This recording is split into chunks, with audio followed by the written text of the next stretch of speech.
Help! My coworker won't stop gooning in the middle of work! Help! This morning was such a drag. I barely had time to breathe, let alone chat. I nod, glancing over my side to see Cassius stretching with a dramatic groan. That's what you get for coming in so late. A whole hour late. Are you crazy? He flashes a smug grin in Briar's direction. Oh, please. At least I still finished my pod despite being so late. Unlike someone else I know. Well, okay, damn. Didn't think you'd actually get it all done. You handled it. And knowing how tough things have been for you lately, I mean that. So, how about I treat you to dinner tonight? As thanks for making my life easier. If you didn't finish those earlier, would have ended up needing to take some of them for me to work on. You know, knowing how Mr. Dolores is like. I raise an eyebrow in a smirk. I look over at Briar and see her eyes roll. Unless that dinner also comes with a little cafe trip afterwards, then I'll have to pass. Oh, come on, Briar. I'm just trying to be nice for once, and this is how you act? Your date didn't really go well yesterday, so I just wanted to do something nice for you. God, you're such a dick! Well, if you really want to help, we will have to stop by that cafe. Briar laughs, shaking her head playfully while Cassius runs a hand through his hair and sighs. Fine. We'll stop by the cafe afterwards. While we're at it, I might try the matcha crepe cake as well. Yay! So where would we be going for the main dinner? That Korean barbecue place I usually frequent to? I'd say it's got a good price, tasty meal. Every time I walk by, the scent always makes my mouth water, no matter how much I've visited. Oh, yeah, I know about that place. I've actually been wanting to go there and try some of them myself too. Great, then it's settled. Please tell me they have some fish. I've been really craving for some grilled salmon. Korean barbecue and salmon! They do, yeah. Not a big fan of seafood though. While Briar and Cassius keeps chatting with each other while we walk side by side, I pull out my phone from my bag. I begin checking my messages to see if there's any new notification from Ethan or not. I have been worried about him ever since the last time I saw him. Still just delivered. Over 12 hours and not a single sign he's seen them. Wait, what was that? All of a sudden I feel Briar's elbow nudge me, leaning closer to my ear. Hey, so, about earlier? When you were with Al earlier, he didn't, say anything weird? I glance at Briar as she steps back with a grin on her face that clearly says she's dying for some juicy details. He was okay. He was actually nice. It was awkward. He was nice. I kinda like Al. I mean, how can I not like Al? Ooh, is that so? Briar seems a little taken aback by what I just said. I might regret this choice later. Yeah, he was actually nice. I think he's just extremely anxious socially. He insisted on explaining the rest on paper maybe, so I let him go. He looked very anxious. Made me feel bad. On paper? He didn't actually say that, it's just my guess. Because how else is he going to explain the rest to me without being in person? Oh, talk about Al again. You guys don't ever get bored of him ever, huh? Briar leans back from my shoulder and looks at Cassius before rolling her eyes playfully. Come on, it's nothing bad, Cass. Why don't you join us next time? Join you? What? In observing Al's anxious behavior? He's not just that. That's why I'm curious to know more about him. Cassius scoffs, but I catch the faintest smirk tugging at the corner of his lips. Yeah, whatever. I'll join in just to keep the both of you in check. Aw, how noble. If I hear any of you mention Al's name over... Oh, is that it? The barbecue place. The one with the tiny red lanterns hanging out front? I can catch a faint scent of grilled meat wafting in the air as we walk down the pavement. Yeah, that's the place. Looks small, but it's really cozy. Let's get going. I am so hungry. Tucking my phone away, I hurry up to catch Briar, who's already a few steps ahead. Hopefully I'll hear back from Ethan soon. Despite being out until late and staying up last night, there's still no reply back from Ethan. Makes me feel a little anxious. Should I just stop by his place later? Yes! I let out a sigh and slipped my phone back into my bag before stepping in the office room and approaching my desk. I set my bag down and settled in my chair without paying much attention to what's on top. Until my hand brushed against a stack of papers, causing some of them to fall to the ground. Yikes! Is that extra work from Dolores again? No more snacks on your desk nowadays, I see. I bent down to gather the fallen pages, noticing they're neatly arranged and glued together by topic. As I continue flipping through the pages, I realized something.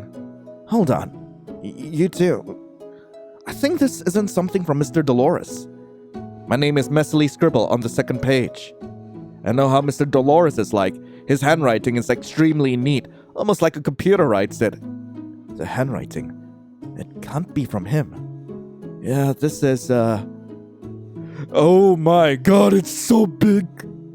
This is from Al. If anything is unclear, please, let me know when I'm in Mr. Dolores' office. Thank you. I continue flipping through the pages, skimming each one. 32 printed pages, each with small handwritten notes scribbled in the margins for extra context. Writings after writings, with some text highlighted with red pen. So it was him who made this. Jesus Christ, how much time did he have on his hands? These are notes from Al. I rest the pages on my desk, still caught off guard by how much care he put into each line. It couldn't have been quick work. Did he even take a break? Considering he only explained it to me yesterday, he must have spent the whole night doing this. Whoa, it was Al who made that? What's that anyways, the manual? I nod at Briar's words, picking up the papers again and handing it for them to see. Yeah, I see a signature there. Briar's brows lifts with interest as she takes the document from me, holding it in both hands and flipping through the pages. Cassius swiftly leans in too, trying to get a look for himself. I see his eyes widen slightly after a brief moment, looking just as surprised as Briar. Holy shit, he's dedicated all right. Cassius mutters under his breath before straightening up and grinning in disbelief. Yeah, right. He's so extra. Cassius flips through the pages himself, examining it for a moment before he puts it back on my desk. Yeah, Al wrote them for me yesterday. He was trying to teach me how to fix things, but he hurried and we ran out of time. So he, left me this? I rubbed the back of my neck, hoping they wouldn't make a big deal out of this. He probably stayed up all night writing this. I just know he lives on caffeine and stress. I mean, that isn't entirely wrong. Have you seen what he usually eats at lunch? Either just a piece of sandwich, some sort of cup noodles, or energy drinks and coffee. Oh, I feel called out! As a hater, you sure pay a lot of attention to Al, don't you? Well, why don't you two just make out while I watch in the corner? Like, yes, I'll be on the cuck chair for you. Hey, I'm not doing it because I hate him. I just want to keep Lion safe, so I'm keeping an eye out on him. Cassius just laughs, rolls his eyes and shrugs before turning back to his desk. Like I said, you better let go of that stalker conspiracy theory of yours. Al is just an awkward guy. You can't change my opinion on that. Briar grumbles in response before nudging me back towards my seat to get ready for the day, just as Mr. Dolores steps into the room. I look across the room and see Al, totally absorbed in his screen, curled over his desk, typing furiously with those ridiculously fast fingers of his. I keep thinking about what they said just now. Briar and Cassius, they both have really differing opinions on him. The echo of Mr. Dolores' shoes against the floor startles me, and I immediately act like I've been focused this entire time. Even without looking, I can tell he's walking towards our desk. He stops still in front of me and Briar's desk. Briar, I need to have a moment with you. Briar nearly jumps at the sound of his voice, quickly nodding to show that she heard him. Cassius, you will be right after her. He looks at Cassius as he speaks, and though his voice stays even, there's a bitter undertone when he says his name. What the hell? Sure. He rolls his eyes and refocuses on his screen while Briar straightens her hair and uniform as she walks over to Mr. Dolores. She nods along to whatever he's saying, though I can't catch the words from here. Cassius soon strolls over, hovering near my desk. I stiffen a little, mentally preparing myself just in case he's about to strike up a conversation. Good day. As I expected, he's planning to talk to me. Yes, sir. How can I help you? To my surprise, he shakes his head and briefly scans my desk before meeting my eyes again. Good job keeping your desk tidy this time. It was inappropriate how cluttered with snacks it used to be. That's not on me! I honestly wasn't expecting him to comment on that. Oh, thank you, sir. Also, fuck you, Al! Mr. Dolores pauses for a moment, fingers gliding over the notes Al gave me. He lifts the stack and begins flipping through them, scanning each page. Did Al's notes help you out? I smile, still wrapping my head around the fact that Mr. Dolores is actually making small talk. It feels a little out of character for him, but I don't question it. Yeah? That's pleasing to know. Mr. Dolores gives me a small nod, as if he's both satisfied and expecting the answer. Yes, sir. It reads, really detailed. I haven't had the time to properly read these, however. These all seem very thorough. I see. Let me take a look. Mr. Dolores' eyes linger on the paper with an unreadable expression. For a second, he looks impressed. Make sure you properly read through these, Lion. Yes, sir. He sets the papers down where it was before and walks off my desk. He glances over his shoulder just as Al walks in, carefully balancing 2 cups of coffee in his hands. Sir. Come here. Mr. Dolores' expression softens just slightly as Al notices him and begins walking over. I think... Is Mr. Dolores cracking Al? Is that what's going on? Morning, Al. You did a great job yesterday. Al quickly nods, offering a nervous grin. His hand trembles slightly as he extends one of the cups to Mr. Dolores. Thank you for the coffee, too. Thank you, sir. The other coffee? Who do I give it to? Keep it for yourself, Al. Al jumps slightly at the offer. I couldn't tell if it's from the heat of the cup or just plain surprise. But sir, I'm not sure since I... No, I insist. You look like you needed more than I do today. And as I said earlier, you did an outstanding job. Thank you. Al hesitates, his eyes flicking between the cup and Mr. Dolores. Confusion is clearly etched on his face. But Mr. Dolores simply turns and walks away, heading back to his own room without waiting for his reply. Al stands there for a moment, like he wanted to say something, but he doesn't. He quietly returns to his desk, while Mr. Dolores disappears behind the door. Al slowly sips from his cup, only to flinch slightly, probably from the drink's temperature. I settle back into my seat and let out a long sigh. Briar and Cassius already seems busy with their own work, unaware of what just happened. Mr. Dolores has always been a rigid, professional man, but something about that exchange with Al just now, it felt softer somehow. During my break this time, I decide to skip the takeout. I realize I've probably been spending way too much time on it lately. I could have saved that money for far more important things. Briar and Cassius seem to be doing the same, which is a surprising change of habit, especially for Cassius, since he's almost always goes for takeout. I guess having friends doing it with me makes it a little easier. I crumple up the food packaging and get up, tossing it in the trash before heading to the pantry. I still have this rice ball left, but I'm pretty full right now. Maybe I'll just stick it in the fridge for someone else to grab later. That's when I notice Al returning from the room, nearly bumping into me as he does. His head jerks up at the unexpected contact. Oh! He's holding a cup of spicy instant ramen in one hand and awkwardly balancing a can of what looked like canned green tea under his arm. I know I shouldn't, but I can't help but stare. For a brief moment, his expression is wide-eyed, almost like I caught him doing something he shouldn't have. Need some help? You want a rice ball? Don't say anything. What if I don't say anything and give him a rice ball? I extend my hand in this direction, offering the rice ball to him. I know this is a small rice ball, but I think it might be better for you to have this instead. I'm already full. Moreover, I only ever see you eat instant cup noodles. How is that healthy? Huh? No. Al shakes his head fast, a frantic movement, as if trying to reject the moment itself. I don't need anything. He stumbles over his words and rushes off, nearly spilling his green tea as he goes. I watch him leave, observing his figure from afar.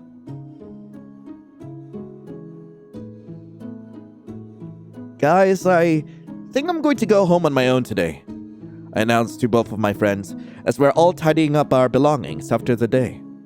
Briar looks at me with slight concern on her face. Ah, are you feeling okay? Cassius looks at me as well, slowing down his hand movements. Yeah, I am. I think I just need a little alone time. My head's been all over the place lately.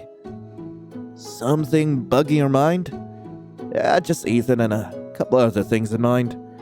Ugh, that sucks to know. You sure you'll be okay, though? Walking out of the office, I look back at the room to make sure I left nothing behind. Only then I notice something. Al. Usually, even by the time we all leave, he's always the only one left in the office. Oh yeah, I'm not sure you realized earlier. You seem very focused at work, but Al told Dolores he needed to leave early for a clinic appointment. I think it was something about picking up medicine. I usually try not to respond or get too distracted when Briar speaks in between work, so no wonder I missed it. A clinic? Medicine? Briar nods eagerly and continues to speak while her eyes stay glued to the screen. Yeah, see? What did I say about him being sick? I've been saying it for weeks. I'm not just making things up. What I said has been proven true. I can hear Cassius let out a scoff and lean back in his chair with a small creaking noise. He doesn't even look sick to me, though. You sure? What do you mean? Of course I'm serious. Doesn't look sick to me at all. Sure, he's skinny and all, but I don't think he's sick, per se. What about you, Lion? You think he's sick? What? Hey! Hi! What? Huh? Why does this matter?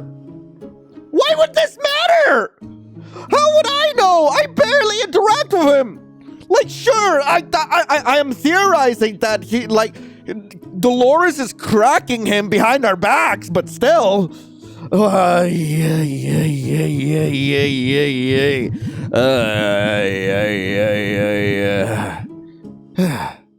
He doesn't seem to have a healthy lifestyle. I shrugged, unsure what to say. Al didn't look sick, not in the obvious sense. But look at his eating habits. Only instant meals and energy drinks to regain quick energy.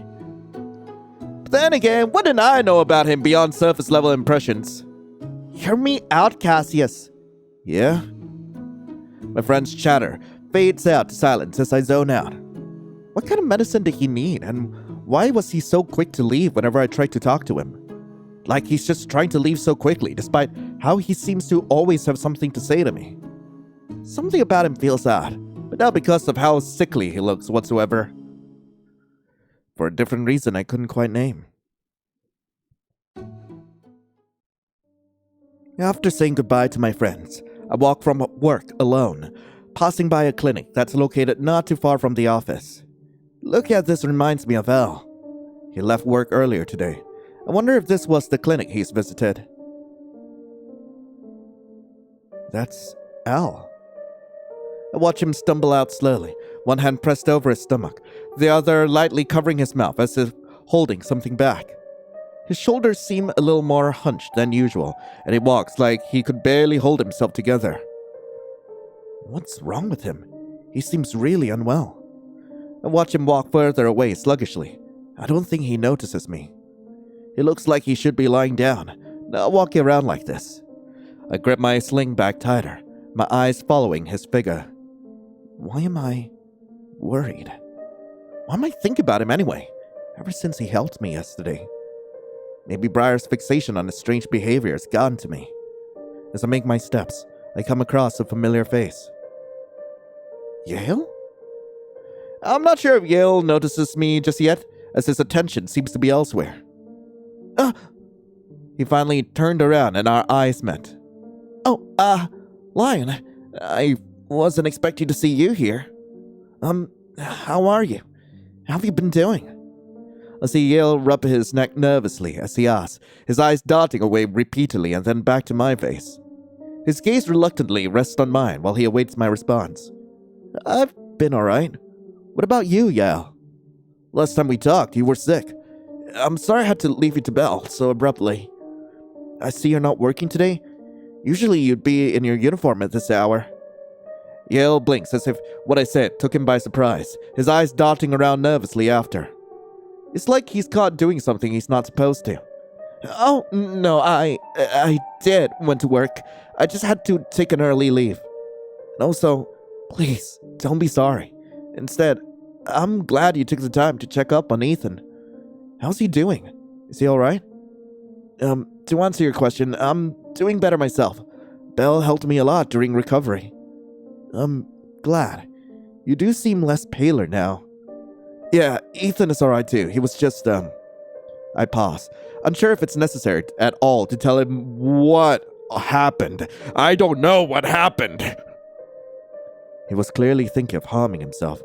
I'm glad he managed to reach out to me, but I feel this isn't something I should just tell anyone. He was just doing what? Oh! Yeah, the end of the last, log. Yeah, no, he's alright. Don't worry. I could tell that Yale doesn't seem to be entirely convinced. He's always been able to tell when I'm not being entirely honest for some reason. If that's the case, I'm relieved to know. I really am. Especially when we know that things have been really hard for him. I nod quietly, acknowledging his worries in silence. Out of respect for Ethan's well-being and privacy, I don't think he will like the idea of me telling Yale what has really happened. He trusted me enough to be vulnerable with me. Also, were you just getting home? I'd like to walk together if you don't mind. And, I was just thinking, would you like to stop by my place? I don't really want to be by myself right now. Would you like to stay with me for a while tonight? That's not something he'd usually say.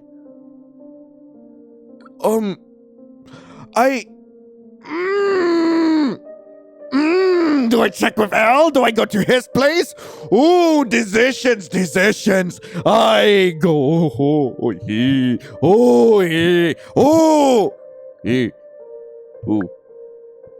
I shake my head, my eyes trailing behind him. I think I'll have to come over another time. Sorry, El. I have something to do, but thanks for inviting me. It means a lot. Yale's subtle smile falls ever so slightly. No, it's okay. Please don't be sorry for prioritizing yourself. I'll see you around then. Please, take care when you go home, okay? I nod, offering him a small smile. He's always so kind. Thank you. I will, yeah. He flashes me one last smile before swiftly turning around and walking away. I feel a little bad for not coming over, but I feel like I really need to check on Al first. Now, why is the music like this? He shouldn't have gone too far ahead since he seems sick. I keep walking, my eyes scanning the sidewalk and store signs nearby. Eventually, I spot the soft, fluorescent glow of a mini-market just around the corner. I think he was walking to this direction earlier. Maybe he's inside. My steps slow down as I enter the store. While I'm here, maybe I should get something for myself too. Just remember, my medicine's running out. I'll see if I can try getting some. I turn around and walk into the pharmacy aisle, and that's when I spot him. Standing a little hunched, with his arm still holding on to his torso while the other picks up what seems to be some sort of GERD medication, the kind taken for acid reflux and stomach pain. Well, now it makes sense. He grabs another small item, squinting at the label for a moment before walking away to another aisle. I instinctively duck into the adjacent aisle, the other side of the snack aisle he's walking into. I could hear soft rustling noises of his hand pick up items off the aisle. What seems to be a box of honey-flavored star-shaped cereal, then tugging it to his chest. You mean honey stars? He picks up another chocolate-flavored one, while managing to hold his phone still to his ear. He's speaking so quietly I could barely hear what he's saying, just soft murmurs. I decide to continue browsing nearby, still keeping my distance from him. Don't worry, I picked up some meds. When I reach out to pick up a box of snacks from the upper shelf, I catch fragments of his conversation. Star cereal or choco bears? Which ones did you meant? Huh? I don't understand. There are some gummies too. I read your messages. Alright, I will. I notice something different in the way he speaks. He's not stuttering as much as he normally would. When I tried to move to hear more, my hips bump against the shelf instead, and I let out a small yelp. Elle jumped a bit at my voice, and that's when he noticed my presence. His whole body stiffens as he lands his gaze on my figure, losing grip of the items he's been holding. I sent you another... Hey... I could still hear someone speaking on the phone as he scrambles over to pick up the rest of the boxes. Al hastily hangs up the call and shoves his phone to his pocket while scrambling to pick up the boxes. I help him. I casually approach him, pretending like I haven't been watching him from the other aisle this whole time. I crouch down near where his stuff fell. As I pick them up, I see the kinds of item he was getting. A box of star-shaped honey cereal, shark gummies, acid reflux medication, bear-shaped chocolate biscuits, and 2 boxes of chocolate oat milk. I never knew he had such a sweet tooth. Sorry, I saw you and, well, I didn't mean to surprise you. I was just trying to stalk you. When I get up, I extend the items I picked up to him. Al stays rooted in place, unmoving, as if unsure whether to take them. I remain where I stand, waiting for L to take the items from my hand. He snatches the items from my hand and bit his lower lip. Shouldn't have done that. I can help myself. He snatched the items from my hand and rushes to the cashier, nearly stumbling as he did. I watch him just place some money, more than enough of the amount he's paying, and left without taking his change. I should pay for my things and get going too.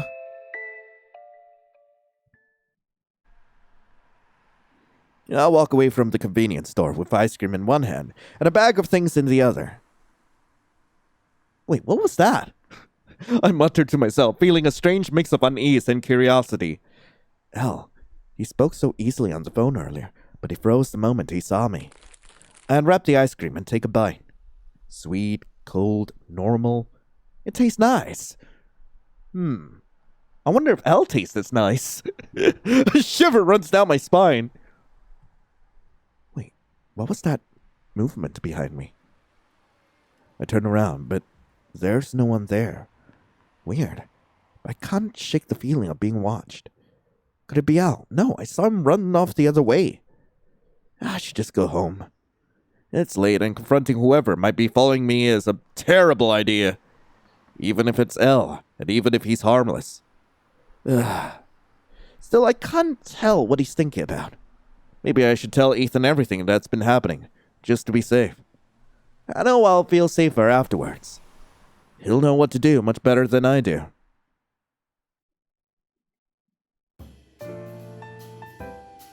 Today is the day of the office party. It's finally happening. Everything's going well so far, though honestly, Mr. Dolores could have given us a bit more time to prepare. I feel like someone's missing. I let out a small sigh and take a sip of sparkling water, my gaze drifting to the side where Cassius stands. He's posted up near the refreshments table, nursing a glass of orange juice while Mr. Dolores speaks to him. Their voices are loud enough that I hear fragments of their conversation as I scan the lively room. The event is tolerable, Cassius. I assume you're actually being responsible this time. Define responsible.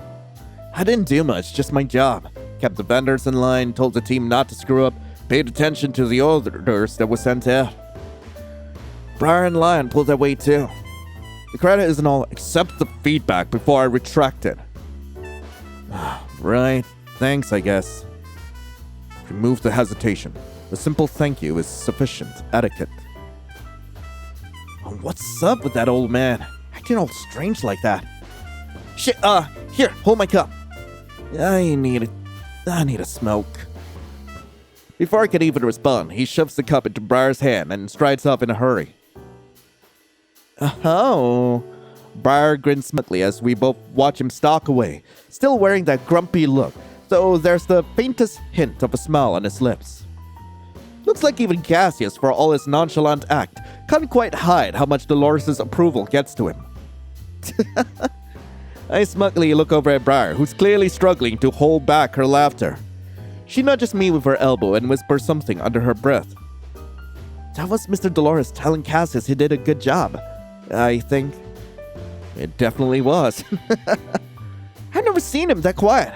It was weirdly endearing. I couldn't help but giggle as well. For once, Cassius doesn't seem to know what to say. Same.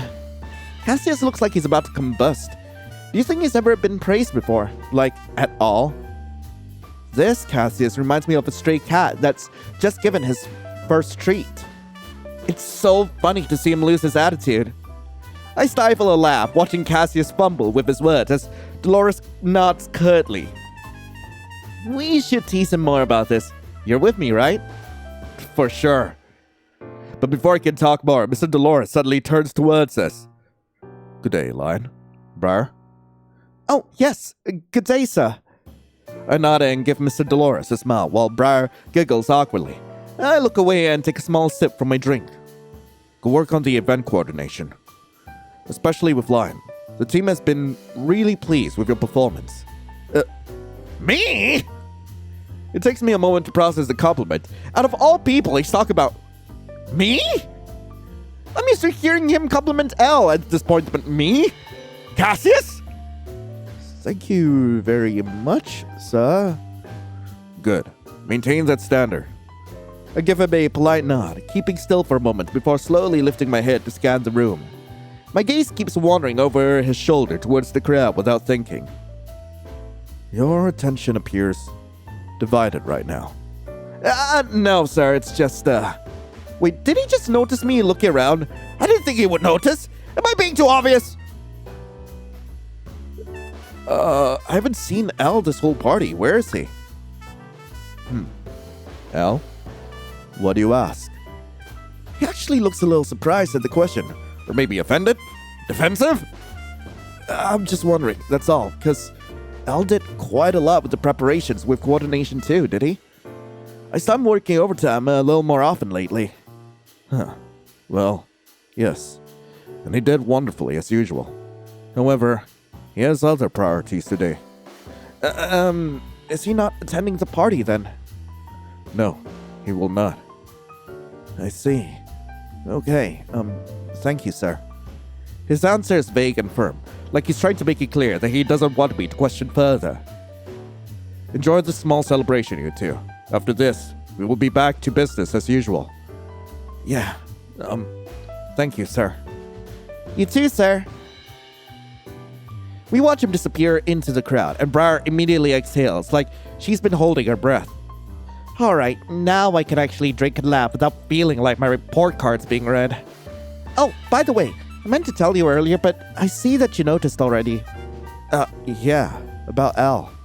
Exactly that. And honestly, I'm pretty sure Mr. Dolores knows way more than he's saying. Al basically lives in his office and nobody else has a clue why he's taking the day off except boss man. Right. He shut me down pretty quickly when I tried to ask. All he said was that he's taking a leave. Briar nods along with her lips pursed like she's chewing over a theory. The way I see it, Mr. Dolores treats Al like he's his own son of some sort. You know I'm nosy, but it's kind of a public secret he's divorced. I think his ex-wife took the child custody. Like, we've never seen his son ever since. He brought his son during an office event before, didn't he? Do you remember? He was a really quiet and polite boy. Maybe Al just reminds him of his son. But would Mr. Dolores really be that kind of sentimental person? I let out a small chuckle at Briar's ramblings. She really is taking all of this seriously.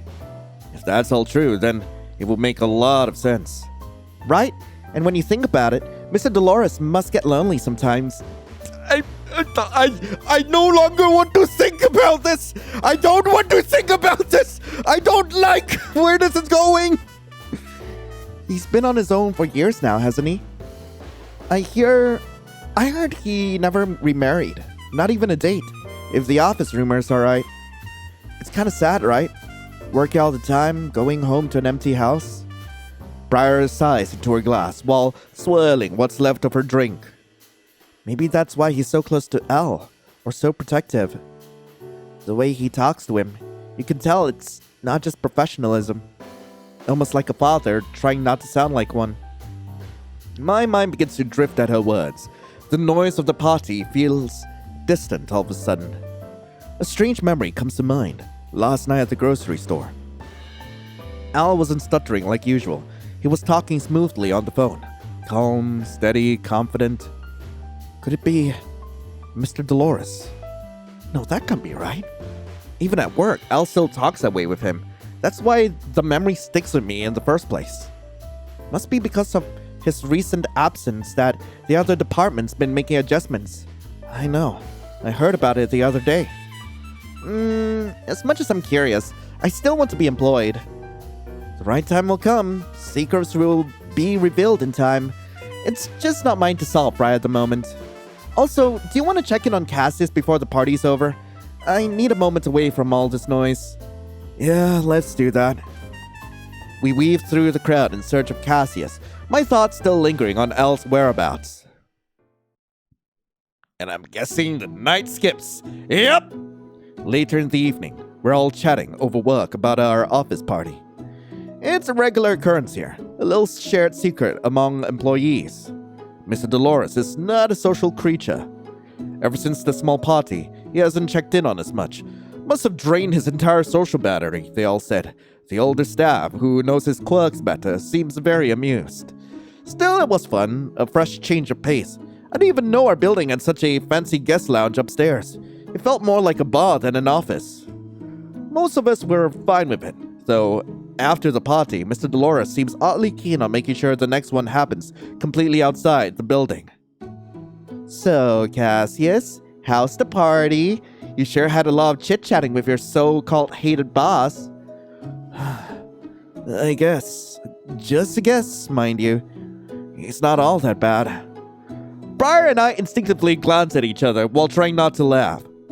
Oh my god, was that all it took for you to melt? Just one little praise? We both burst out laughing. He really did fall the moment Mr. Dolores praised him. Guess all you needed was a little validation from him, huh? Oh, shut the hell up, you two. He groans, burying his face in his hands while we laugh at his expense. Now we'll have something to poke fun at you for. Briar giggles while Cassius just grumbles and goes back to typing before picking up a call. Briar follows after Cassius shortly after, and I do the same. My eyes fall on the notes Al left me, still sitting neatly at the corner of my desk. They've been a lifesaver. Ever since having them nearby, I haven't repeated my earlier mistakes. It's funny how even the sight of them is enough to keep me on track.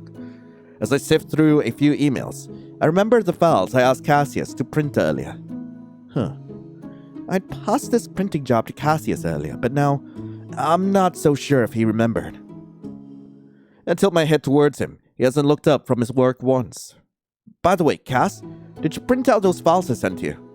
His desk is stacked with papers from his last trip to the copy room. Hopefully mine made it into the pile. Huh? Oh, yeah, the files. Yeah, right here on my desk. Grab them yourself. My hands are kinda tied up right now. Thanks, Cass. No worries. I make my way to his desk, fishing out the ones that are mine. Huh. The last two I needed aren't here. Guess he didn't print them. It's missing some files here. Ah, shoot. Seriously? Could have sworn I printed everything. Must have left a couple in the copy room. He leans back in his chair, groaning under his breath and then giving me an apologetic glance. My bad. I'll grab them once I wrap this up. No, it's okay, Cass.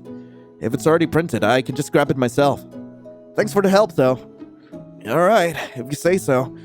Sorry again. Guess I'm just not built for doing two things at once. I pat his shoulder in reassurance before making my way to the copy room. Why did the music stop? What the hell? What is going on with the music? I head straight for the desk, scanning for any stray files. The faint rustle of papers catches me off guard.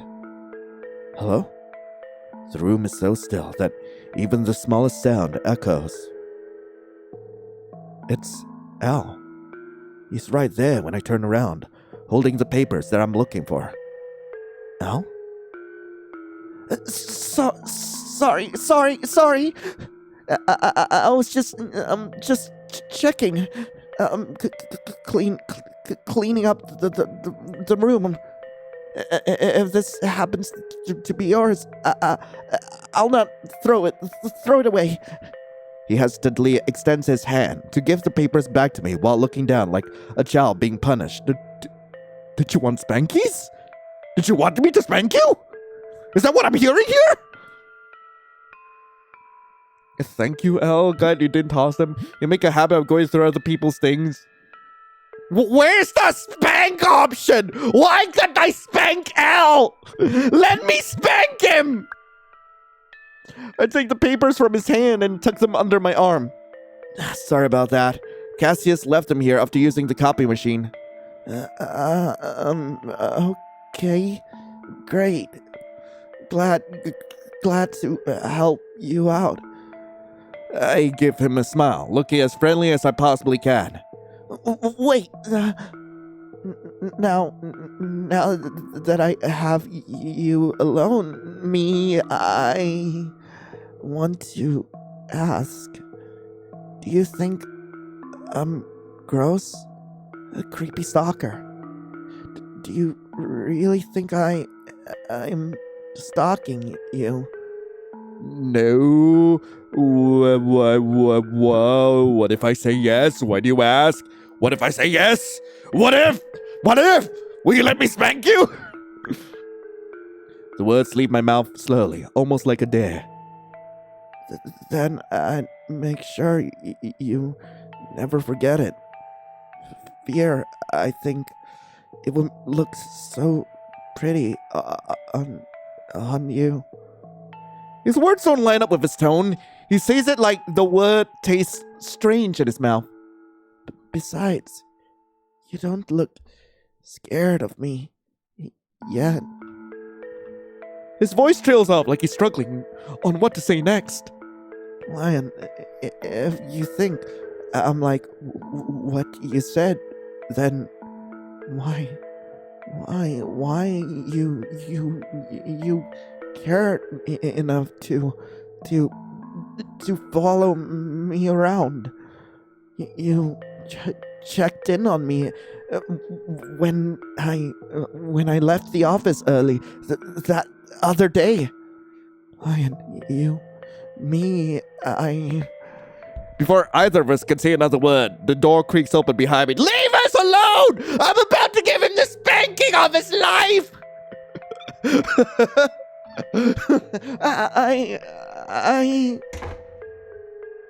Like a deer in headlights, he turns around sharply and scrambles past me without another word as soon as the door was opened. Oh, careful! Hey, Lion, sorry, am I interrupting something? Yes! I was going to, make his cheeks clap so hard for me! They were going to jiggle like you've never seen before! Nah. It's okay. We were just leaving.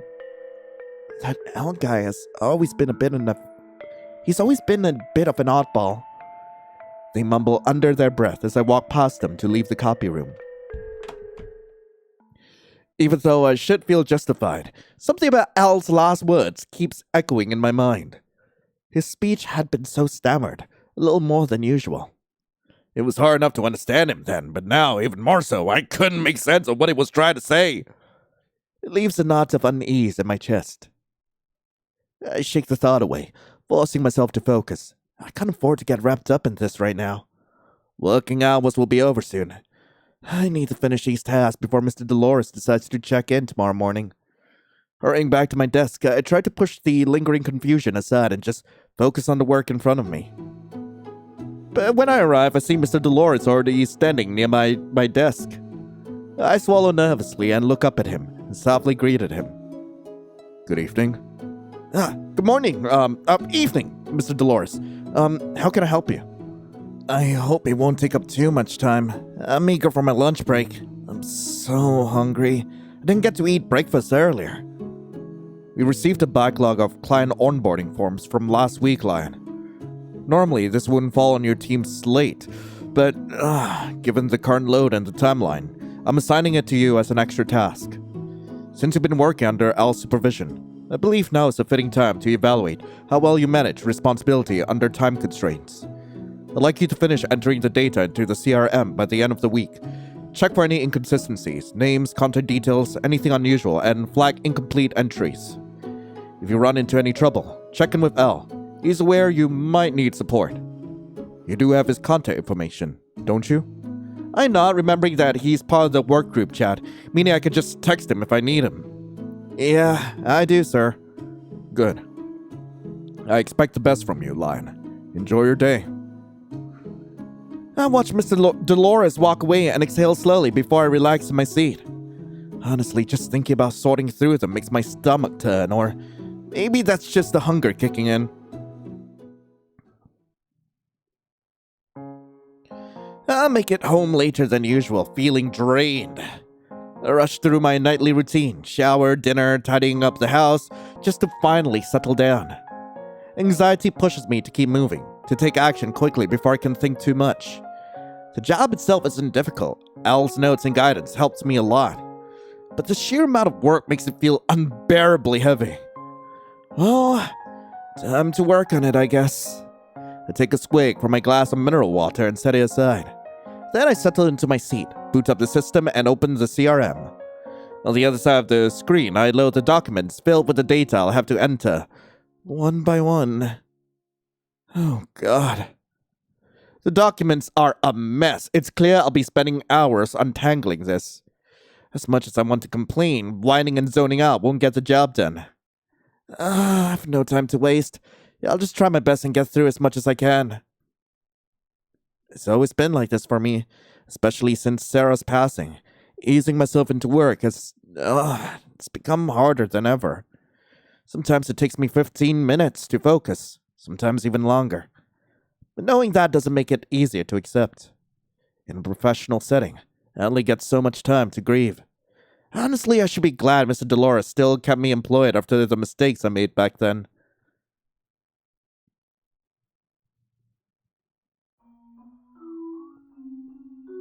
Why is this song playing? Midway through logging the data, I pause, realizing that I need help with one of the formatting templates. What do I do? I try looking up the formatting online, but I can't find the exact one Mr. Dolores uses for the company. I'm starting to think he might have made a custom format for himself. Still, there's no way I can message Mr. Dolores, especially not this late at night. I scroll through my contacts, and that's when I spot Al's name. Wait, that reminds me. Right, maybe I should ask him. Yep. Yeah, I can't. I let out a sigh, feeling too tired to actually figure it out myself tonight. I minimize the application and switch back to open my Messenger app. I scroll down my chat and contact history for a little to find Al's contact from the office's group chat. He doesn't have a display name nor a profile picture, so his profile is all the way down the members list. I click on his contact and move my hand to hover my keyboard, thinking of what to say. I draft the message once, erase it, then type it again, trying not to sound too desperate for help. Finally, I hit send, hoping Al won't be too annoyed at me for bothering him so soon. Huh? I freeze. That sounded like a notification sound coming from outside. Oh, he's outside! I thought I was seeing things! I'll go see. I should go check, just to be sure. No. Wait, who is that? No, come back here! I heard loud stepping sounds, but it's gone now. The voice sounds a little familiar. I could be wrong, but that sounded like Yale? No, that couldn't be him. It's late. He must be asleep. Who's there? Odd. Are they hiding nearby? I step forward to look around the place to see if anyone's around, but there's no one. I lock the doors and hurry back to my room, trying to settle into work again, even though my heart's still racing. Ridiculous. I don't feel safe in my own home. I'm not imagining things, right? Someone really was at my door. Could it have been Al? That notification sound. It sounded like it came from the living room window. Or right by this bedroom. I'm sure of it. It sounded really close. What am I supposed to do now? I don't know why these weird cryptic things have been happening to me lately. It's filling me with so much anxiety and dread. I settled back into my seat and tried to ease myself back to work. Like earlier, I'm having a hard time concentrating, even more so now after everything like that happened.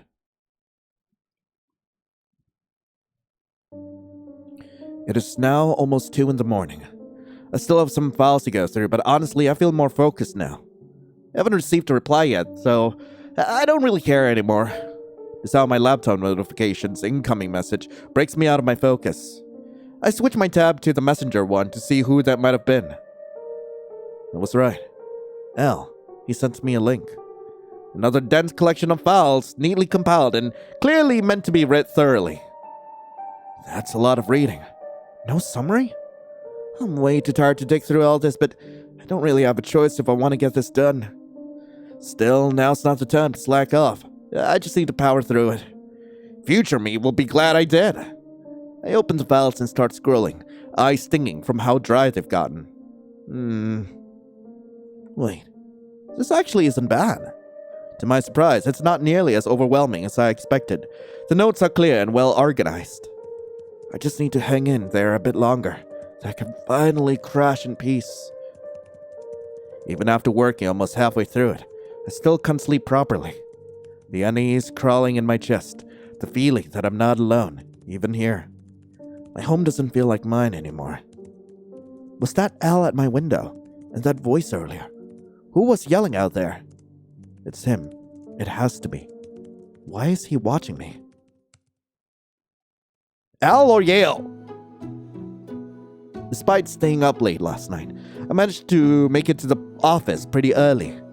I lean back in my seat and look around the room. My mind keeps thinking back about what happened last night. Al. Would he even be coming to the office? This feels a little scary. Man, you look awfully tired this morning. Everything alright? Well, it's just... Don't tell me you stayed up grinding through Dolores' busy work. I nod slowly, my eyes half closing from lingering drowsiness. Thought so. Look, I know there's a deadline, but it's not right around the corner, is it? Take it easy. No need to burn yourself out trying to finish it all in one night. Thanks, Cass. You're right. Honestly, though, I didn't even get to finish it. I only made it halfway through before hitting a wall. Figure as much. Oh, there you are, you traitor! Oh, there he is. He looks visibly tired and anxious. Maybe more so than usual? After what happened last night, maybe I should ask, what does he want from me? I mean, really should have been him last night, right? I sent him a text and a notification sound came from right outside my door just at the same time. It's too timely to be a coincidence. Moreover, it was late at night. No one else could have been there. It's unusual to see L arrive so late. L pauses when I catch him looking in my direction, like he's been caught red-handed. He quickly looks away. Without a word, he hurries to his desk and buries himself in paperwork as if nothing happened. He's acting like usual. He's always the early bird, maybe even the earliest amongst us all normal employees. People talk about it all the time, that his punctuality definitely adds to why Mr. Dolores favors him. Still, he has almost no conversational skills, yet to everyone's surprise, Mr. Dolores seems to overlook it. Briar once told me long before I got here that we had an employee with terrible public speaking skills. They didn't last long, and we all assumed it was because Mr. Dolores simply didn't want to put up with that. Briar is late. She's not here yet. I was just wondering about the same thing. Where is she? Cassius shrugs and leans back in his seat. Probably stayed up late night binging movies. She's been doing that a lot recently. Huh. Let's just hope she makes it this time. I stifle a yawn and rest my head on the desk. Mr. Dolores isn't around, so I can slack off a little. Just a little. God, I'm tired. Oh no, I'm more than a little tired. Who? Just as I'm starting to doze off, I feel something being placed on my desk. The sudden movement jolts me awake. When I glance up, I catch a glimpse of Al quickly walking away. It's obvious that he was just here. What was he doing? And also, like, the music doesn't fit because I just find him so pathetic at this point. As I shift my elbow to sit up properly, my hand brushes against something. A sticky note? I sit up in my seat and pick it up. I saw your text, so made this for you to help explain. Hope it helps. Please forget about last night. I'm so sorry. His handwriting is a little messy. It reads, Yeah, I know! He must be referring to the notification sound I heard. So it really was him! This feels like a terrible idea! I'm gonna do it! I grab a pen and flip the note over, thinking of jotting down a response before placing it at the edge of my desk. So it really was you last night? Near my window? I heard your phone went off. If he's going out of his way to say sorry, which also meant admitting his presence, he should be bothered to explain the why too. I turn the note around and decide to write down that reply on the backside of the paper that's still empty. I can feel Al's eyes on me as I scribble my response and set it on the edge of my desk. The moment I glance his way, he jerks his head in the other direction. He's been watching you all morning, hasn't he? I should Cassius a glance. He's surprisingly attentive to what's been happening. Yeah, I don't know why. Doesn't he already stare at me all the time, though? Yeah, he does. Always watches you from a distance. Hate to say it, but Briar's got a point. But man, it feels more off than flattering. Like he drops snacks, stares holes through you. Never talks? Huh. Who does that? Actually, what you said reminds me of something that happened last night. Yeah? What happened? He raises a brow while leaning in like he's eager to hear more. I think Al was near my door. What? Yeah, I texted him last night about something work-related, and right after I hit send, I heard a phone buzz. Came from right outside my door. Had to be him, right? If that's what happened, then yeah. That wasn't just some innocent coincidence. That's what I thought too, but I kept second-guessing myself. Also, wait, hang on. Okay, I understand that we might be locking ourselves down Al's route, but in the last log, weren't we just trying to uncover the conspiracy behind the Klein robots and how they're basically killing people off? And why has this just turned into an office drama, like an office thriller? Like, that was the most interesting part of the visual novel. Why are we... Hello? Right before that, I also heard someone yell, like they were telling someone to stop, and then running footsteps. The voice sounded familiar, but I'm not sure who. I was so tired. Everything's a bit hazy, and it was so late at night. All of this happened around 2 in the morning, or maybe even later. Christ. I've been trying to give the guy the benefit of the doubt, but that's way past normal. You should report this to the building security. Doubt they'd actually be of help, but it's worth a shot. Or tell Ethan. This might tie into your sister's case. You're right. Damn, this is a whole mess. Sorry you're dealing with this crap. If you ever need a place to crash, you know where I live. Spare room's open. One of them used to be my ex's, back when he stayed over a lot. It's yours if you want it. Seriously, don't stay in that apartment alone after this. Who knows what could have happened last night. Thanks, Cassius. I didn't even think about that. I feel bad asking. Yeah, I feel worse if shit happened in your sleep. Don't be dumb. Whether it's Elle or some other freak, you'll find out soon enough, I'm sure. And don't keep this stuff bottled up, alright? That's exactly what whoever's doing this wants. You start doubting yourself. You stop talking. They win. Don't let that happen. And I'm immediately going to let that happen. Cassius exhales hard and rakes a hand through his hair before crossing his arms like he's stewing in thought. I'll keep an eye on Elle too, see if he slips. And if you want, maybe let Briar know about this. I don't like how she'll react, but it's your call. But you know, the more I think about it, what if it's not a crush? What if it's something else entirely? What do you mean by that? I mean, what if he's not actually into you? What if he's just messing with you? Or worse, what if there's another reason behind everything he's doing? Someone who really liked you would want to be close. Even with social anxiety, love pushes people to step out of their comfort zone. Trust me, I've done stupid things before just to get someone's attention. On the other hand, I think something like, oh my gosh, hey guys! Briar plops into her chair with a dramatic sigh, with her hair a little disheveled and barely clipped tie. We both look at Briar and let out a small chuckle. Here comes the sleepyhead. I'm so late, I know, I swear, I practically sprinted from the elevator. I need to catch my breath. Let me guess, stayed up watching movies again? Huh? How did you... Stalker? Cassius blinks in disbelief at her words. You literally texted me at 1 a.m. begging for my Flix Prime login information. Twice. Oops. I did? Sorry, I forgot. She giggles and sinks into her chair, resting her head on the desk with a groan. I look up to see Cassius chewing on a snack stick, still scrolling through his phone. Cass, be a good friend and keep an eye out for us. We're both running on barely any sleep. I smile and lay my head down as well, following Briar.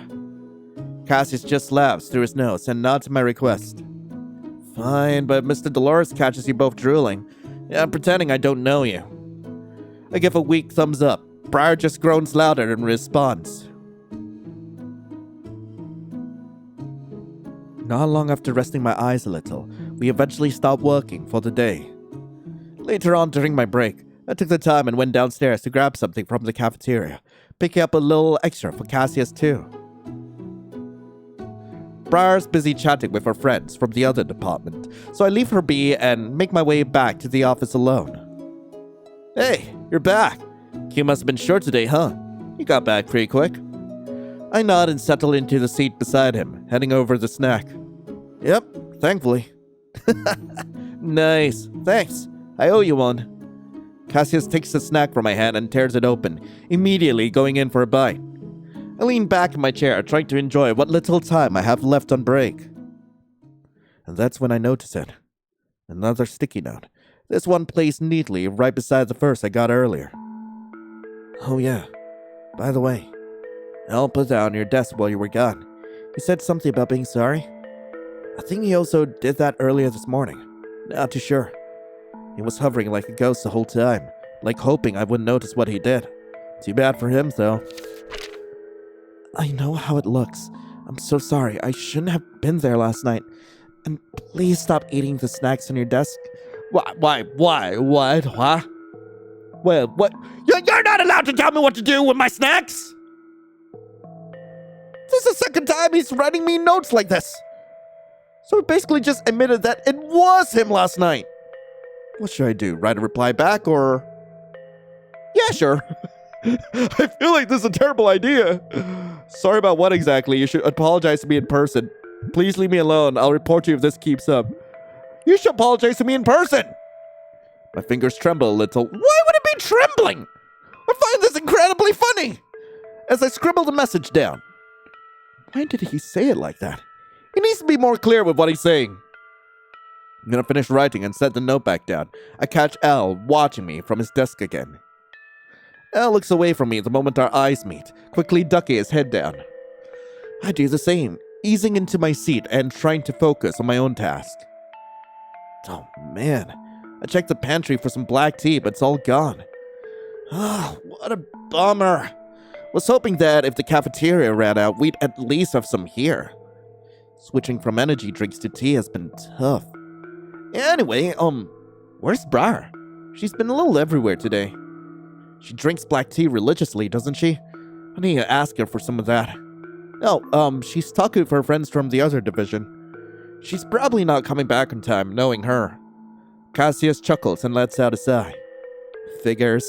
She's just like me sometimes. I slap his shoulder playfully and shake my head. Honestly, it's amazing how much energy she always seems to have. I don't know how she does it. Some people are just built that way. They recharge by talking to people. Definitely not me, though. Same here. Yeah, I pull out a pack of green tea from my desk drawer and head it out to Cassius. Here. Yeah, I've got extras. Not sure if it's your thing, but you can have one. Oh, sweet. Green tea, huh? I'll take whatever keeps me awake. Cassius accepts the tea and wanders towards the office pantry, already tearing open the packet. Break's almost over, by the way. Don't take too long. Yeah, just need 5 minutes of peace and hot water.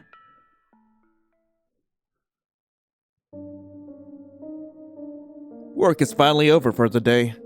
I make my way home with Briar and Cassius, though none of us seem particularly present. Cassius is glued to his phone and Briar's gaze drifts with every passing car. Maybe we're all tired. Still, I find comfort in walking together like this. I reach into my bag as we walk, about to check my phone for any notifications. But then Briar speaks up, with her voice just loud enough to catch both mine and Cassius's attention. He didn't do anything weird today, did he? Lately, it feels like he's been watching you more, especially today. He kept circling your desk today. I'm almost certain I saw him leave something there. What was it? Who he? He who? Who he? Al, obviously. So Briar's been keeping an eye on him too. Maybe she noticed before Cassius did, but waited till now to bring it up. She leans in a little, clearly interested in what I have to say. Oh, that, just some notes. Notes? Yeah, kind of like, apologizing for what he did. I glance at Cassius, a little caught off guard by how bluntly he said that. Apologizing? For what, stalking Lion? I don't like that word, but yeah, guess it fits now. Lion told me about it earlier while you were gone. Last night, Lion texted Al about work, then heard a notification sound coming from outside. And someone, don't know who, yelled at him to stop or something like that. But by the time Lion stepped out, no one was there. Why are you only telling me about us? Why are you only telling us about this now? That is so creepy. I agree with what Cassius said for once. I think that's really him. I nod while Cassius tells Briar to quiet down since her voice draws some passers-by's attention. That's why I offered Lion to stay at my place if need be. Shouldn't be safe to be alone right now. Mine too. You should be safe than sorry, Lion. I don't think you should be alone right now. Right. You seriously don't want to crash my place tonight? Or Briar's? Either of us will let you. It'll be okay, I promise. I'll keep my phone close. Maybe I'll call Ethan once I'm inside. Maybe... No, do it, please. I manage a small smile, feeling the warmth of their concern, even if a part of me still feels shaky. Just don't try to be brave in a horror movie way, okay? I'm not. I'm just... Everything's okay, really? Stubborn. I'm gonna start considering stalking you out of concern. As long as you're safe, we're just worried about you. We'll wait until you get inside before leaving. We keep walking side by side until we have to take the corner where it leads to my apartment building. Text us when you get in. I'll stay up all night for you. Briar jumps in to give me a quick yet sun-tight hug before letting you go with a worried smile. And if anything, and I mean anything, feels off, call. You know we'll be there. That means a lot to me. Thanks, you too. They wait until I'm out of view on the path home before turning to leave.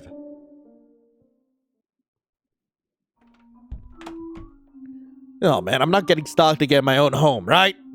I closed the door behind me. My nerves a little on the edge tonight. I want to go to bed and I feel tired. I need to double check every lock and doors. Doors, windows, everything. I don't want any surprises. Maybe I'll keep the lights low too, just to be safe. It won't stop the paranoia completely, but it helps a little, I hope. Why do these things keep happening to me? Genuinely, why? I'm tired of this. Why can't people just leave me alone? I sit down on the couch and let my body relax a little. I fish out my phone from my bag and see Ethan's text message. He's just asking how I've been doing. I call Ethan. I scroll down to press a notification and decide to call him. It's been a while too. It would be good to check on his well-being. And to have someone to talk to tonight. I don't feel like having anyone over, but company would be nice. I wait for Ethan to pick up, listening to the dial-up noise. As soon as it ends, I hear his voice on the other line. Hello, Ethan? Oh, Lion. I wasn't expecting your call tonight. But it's good to hear from you. How have you been? Sorry, you may hear a little background noise here. I'm just driving home. Oh, this late? You're busy as always. Are you okay, Ethan? Please be careful driving. I am. Thank you for asking. It's been a good yet busy day. I feel great. Okay, that's good. Traffic hums softly in the background as I listen to him. I don't know, Ethan. I feel a little paranoid tonight. It's also why I called you so suddenly. Sorry. Oh, no, it's okay. Why? Is something wrong? I'm gonna tell him about what's happening. Well, it's just... The other day, I think someone was watching me from outside my window. I was texting my coworker, Al, at that time, and that was a phone notification buzzed. It was right outside. It felt deliberate. Al? Yeah, have I ever told you about him? He's someone that's been giving me snacks on my desk and watching me. Ethan falls silent at my words. I don't think he was expecting me to say such things. That doesn't sound like... I'm so sorry, Lion. When did this happen? On what hour? It was very late. Past midnight, I think. I couldn't quite remember. I was overworked from work. I see. Did you hear anybody else? No, not really. Actually, I heard someone yelling. It sounded like someone was telling him to stop. Sort of sounded like Yale, but it couldn't have been him. It was so late and he's fast asleep.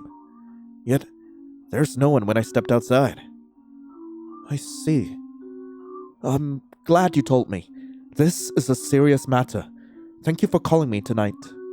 Please, don't do anything rash or deal with this alone. Don't do anything risky or try to get a reaction out of him. Just be careful and keep me in the loop. I'll look into him. And I promise, I'll come by as soon as work slows down. Until then, make sure you stay safe, alright? Thanks, Ethan. I'll keep your words in mind. Don't provoke any reactions from him, he said. I fall silent and let out a quiet sigh, listening to the traffic noises from Ethan's end. It really makes me feel a bit more at ease knowing Ethan is on the other line. After a moment of silence, I hear something from his end. Oh, wait, what was that noise? I'm just arriving home and parking my car. Work has been busy, but it's a good distraction. I've been going out with my coworkers too. Still, I miss Sarah very much though. It always pains me to see him like this. I wish I can give him a hug or something. It's okay. I've gotten so much better since the last time we met during that trip. We should do that again sometime soon. It was a relaxing trip.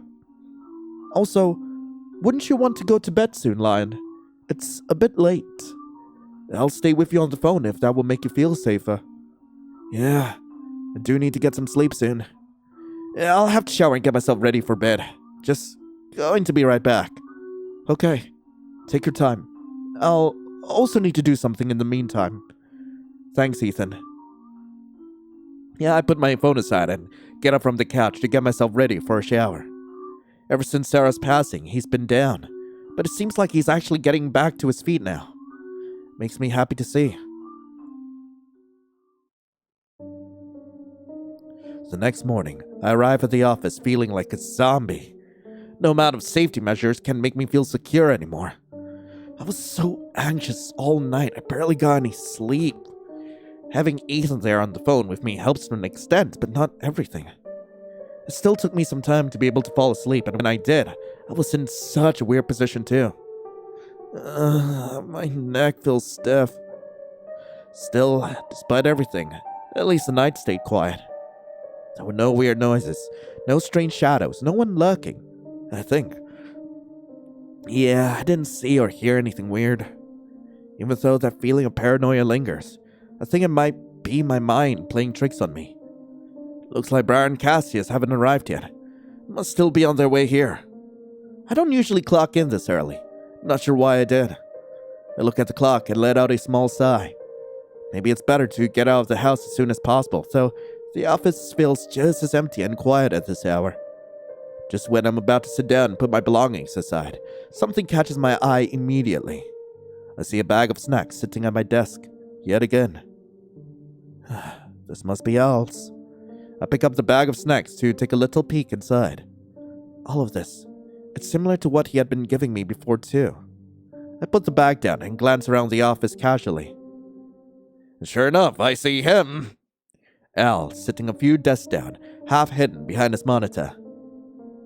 But I can feel his gaze on me.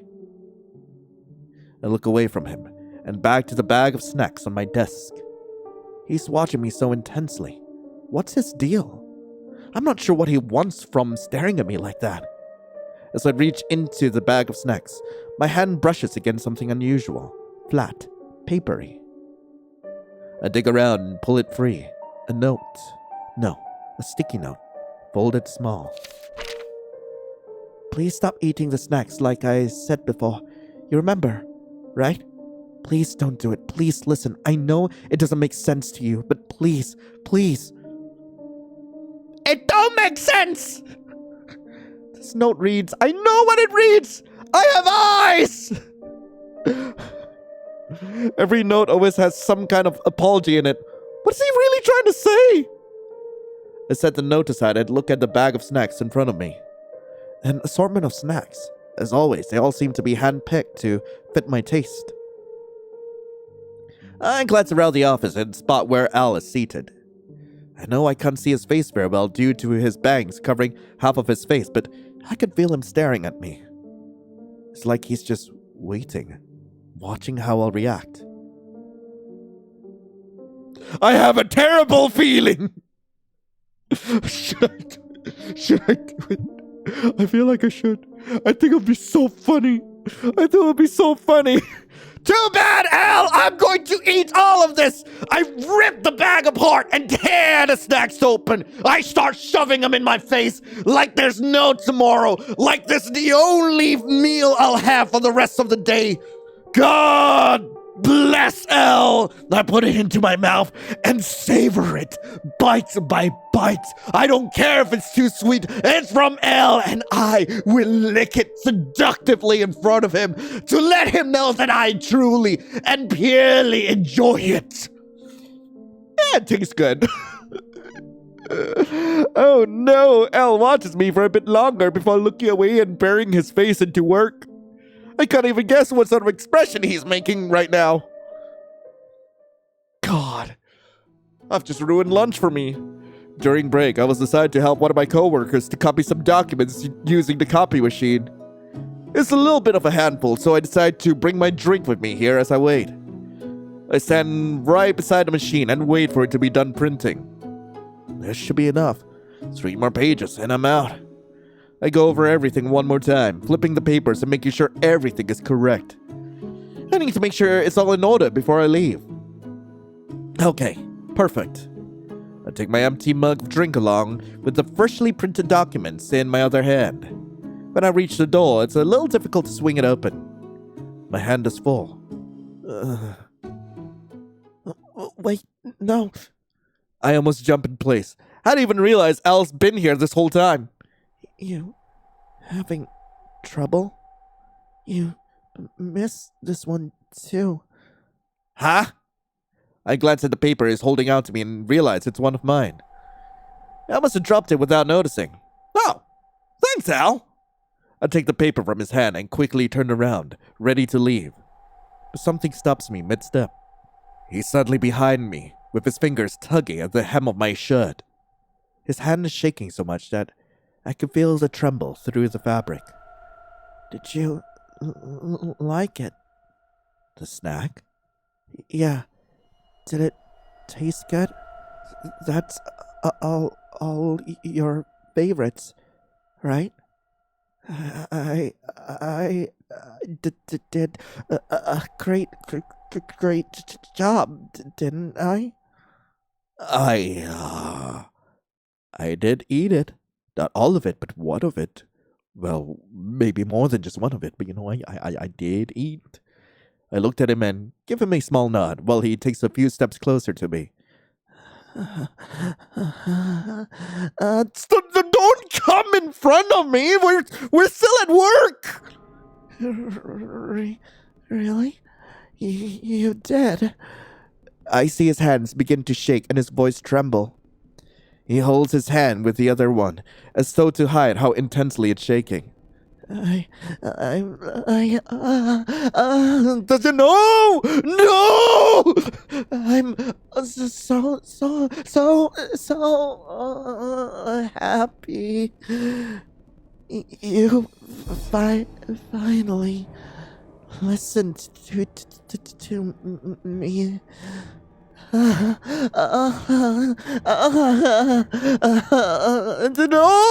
No! Ow!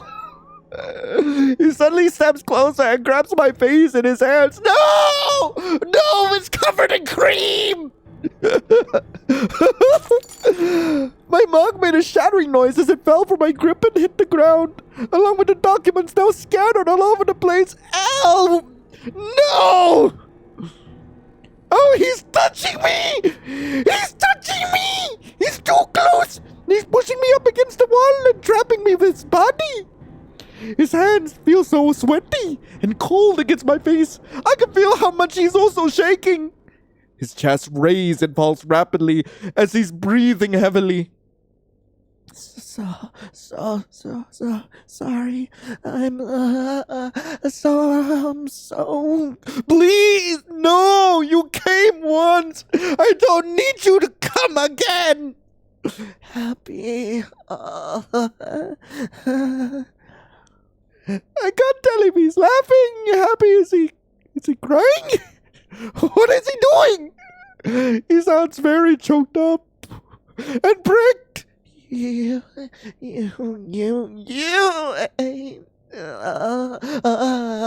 Stop coming and just tell me what you want.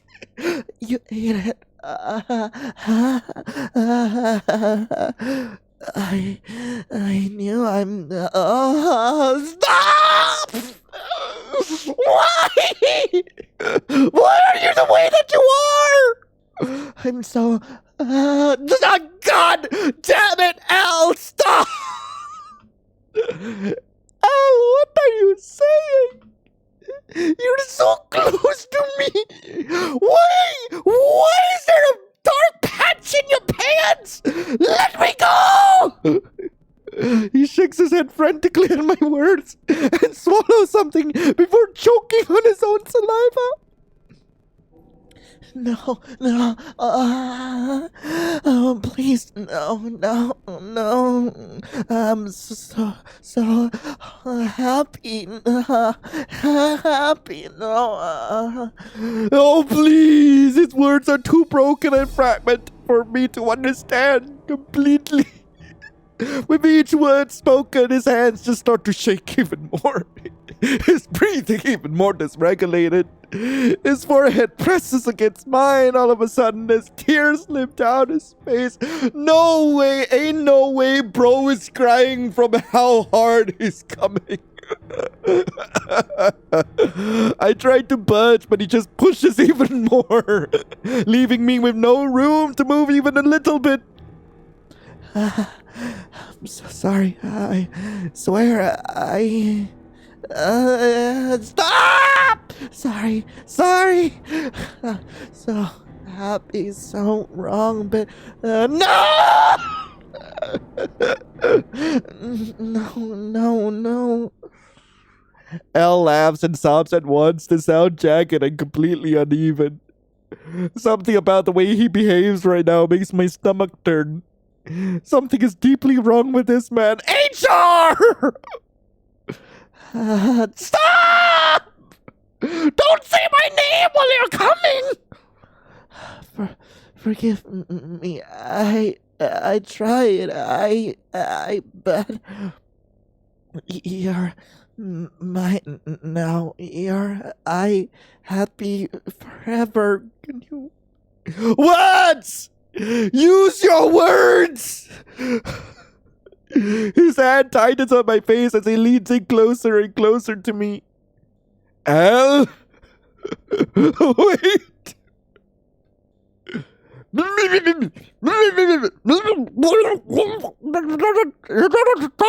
It just smacks his lips against mine. Trembling in taste. Why are his lips salty? Oh, it's from the tears running down his face. I see.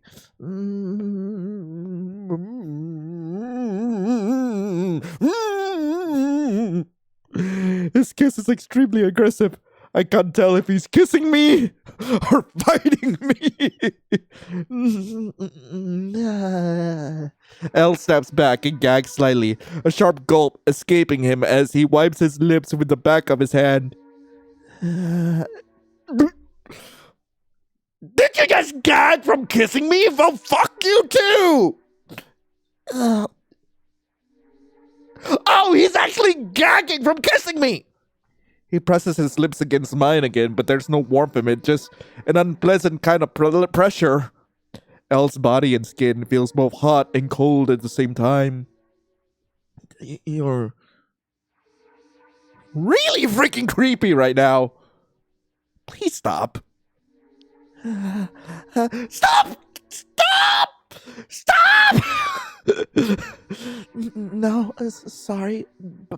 Pathetic. That's what you are! I can barely understand his words through the sobbing and broken laughter.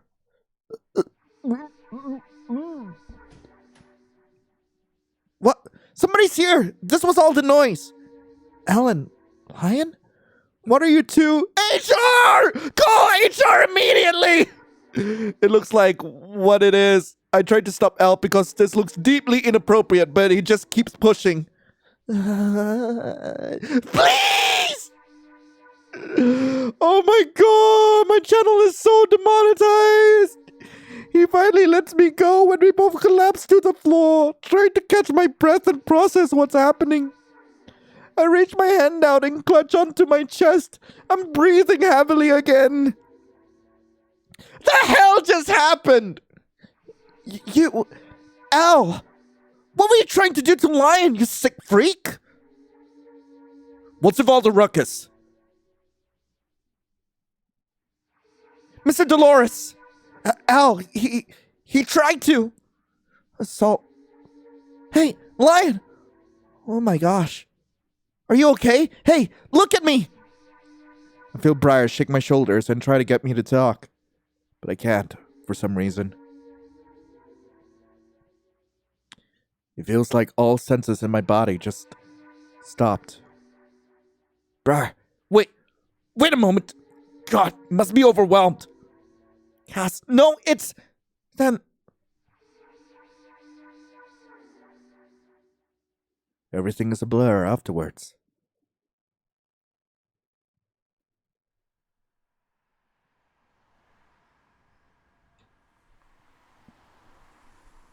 I walk home from work with Briar and Cassius, just like usual.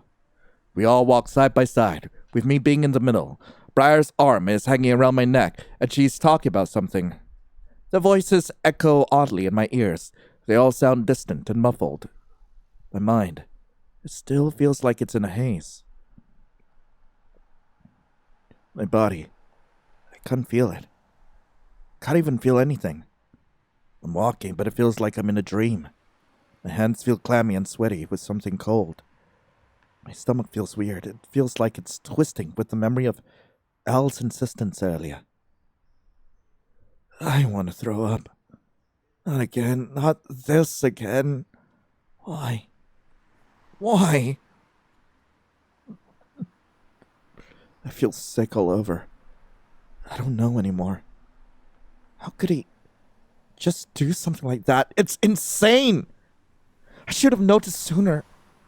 Lion, I'm sorry for not taking his behavior seriously. I feel stupid now.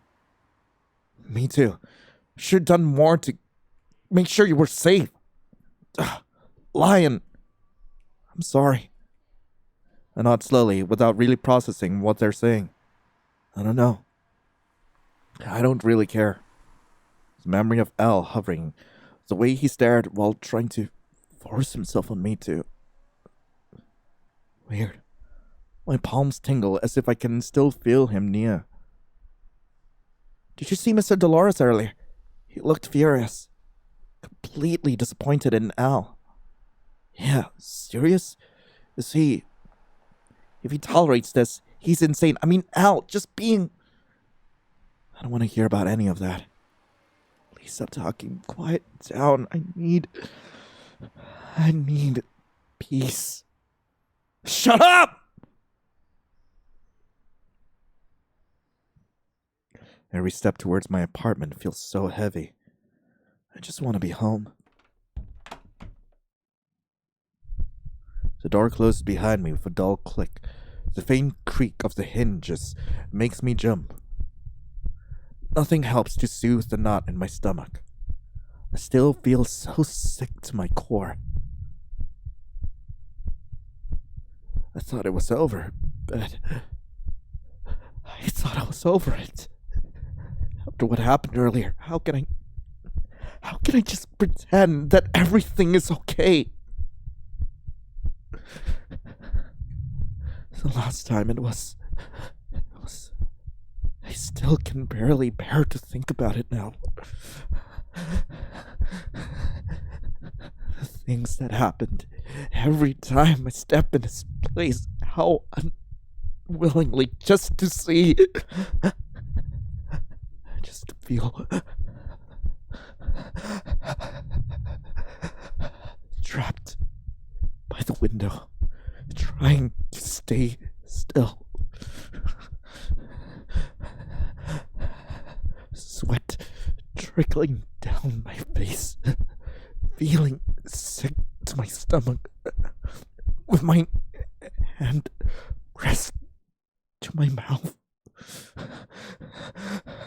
I was hunched over, fighting to keep any last bits of my sanity.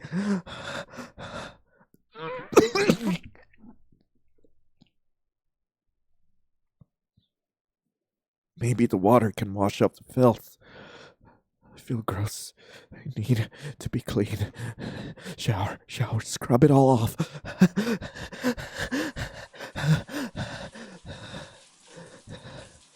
I think of Mr. Dolores and the things he said earlier. His brows were furrowed in disappointment. And Al, I'm sure of it. He promised to give him proper apprehension, he said. Would that really help, though? That doesn't really make me feel better. What's been done is done. It has already happened to me. Maybe that will be better than nothing. The first time it happened, nothing happened to him. He still lives freely and probably happily overseas with his new girlfriend, last time I heard. I regret it all. My body feels so weak. Why does it feel like my legs are giving up on me? Stepping out, my feet slip on the wet tiles, sending a jolt through my legs. I gasp sharply as the floor rushes towards me. I'm falling. I fell. Wait, how did my body hit concrete? My floor is made of wood! I have beautiful wooden floors! How did I hit concrete? Where am I? It leaves me in pain. I want to get up, but my eyelids feel so heavy. I can't get up. Wait, I can't move my hands either. Let out a small grunt as I try to get up so desperately, but I keep failing. I hear footsteps coming from right near the bedroom door just as I struggle and squirm to get up. I don't know who it is. I can't... No one should be in my room right now! Oh shit, I need to stay up! Why? My eyelids, they're so heavy. I think I hit the floor too hard. It's been a couple of days since I last saw Lion leave for the office.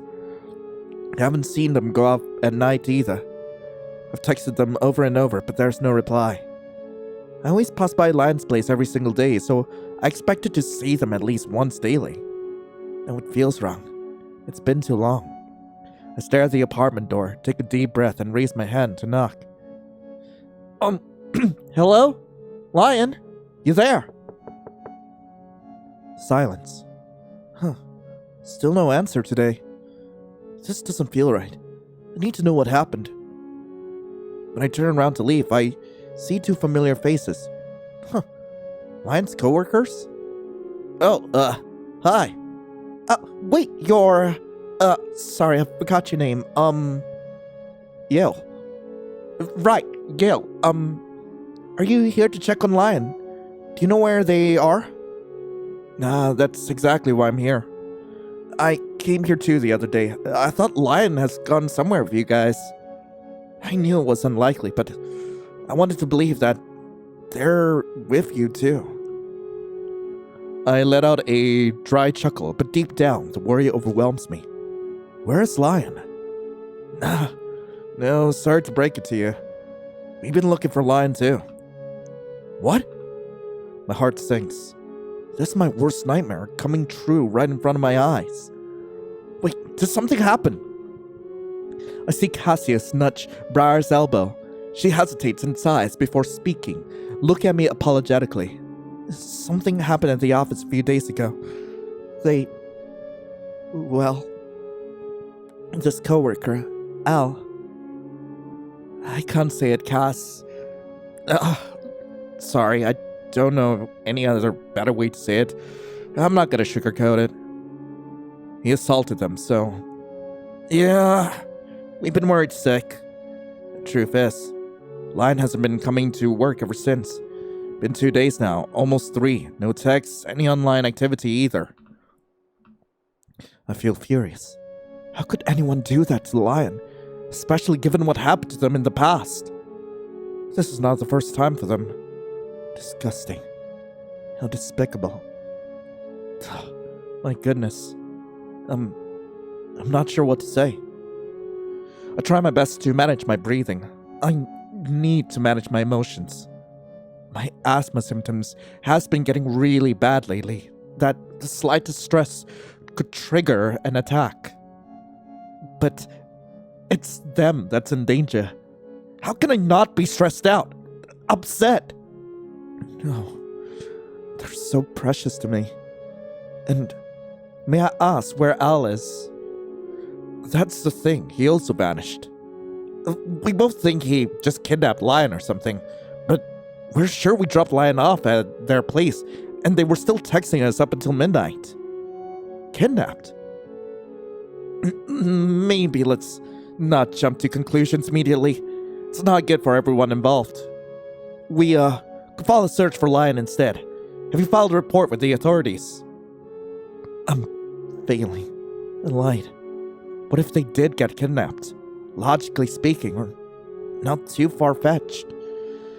Hell, he has always been Lion's stalker after all. I can't accept this. No. If the police won't do anything about this, I'll take matters into my own hands. I'm scared, but I'll do it. If it means for Lion's safety. Sorry. Maybe you're right, yeah. Shouldn't have said those morbid things. But yeah, we have filed for a missing persons report. Yesterday, actually, but... Oi! What's with all this noise? You can't just loiter out here. God, you're just disturbing tenants. We turned to face the building manager with his brow furrowed and keys rattling at his belt. Instinctively, I bowed my head a little in apology. I'm so sorry. We didn't mean to cause a scene.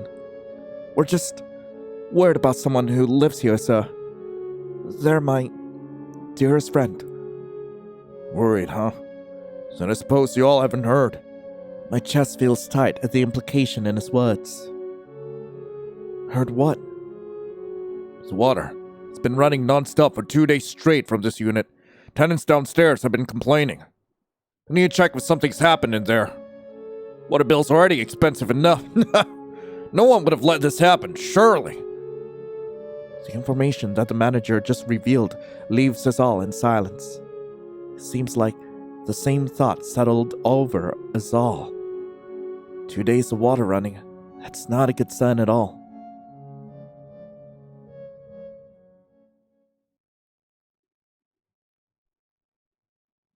Oh, not this place again! Not the murder basement! My head stings! I don't know what happened! It's too dark to see much of anything. The smell of this place. Wait. I'm not in my house. Where am I? Oh no, oh my god, ain't no way! I fell into the murder basement! Think. Someone. I hear footsteps.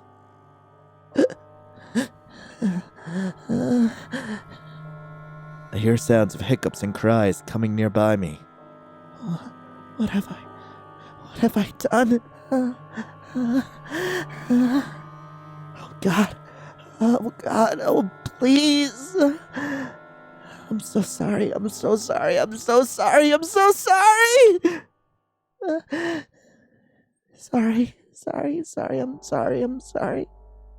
This is for the best. This is, yeah, Oh, who else could that be? I see Al smiling in front of me with tears running down his face. Why is he covered in blood? I fell down! Why is he covered in dirt and blood and grime? He caresses the tear off his face, and I feel how shaky his hand is on my face. Wait. He caresses the tear off his face, and his hand is on my face. Like, is he crying on me? Is he... What the fuck?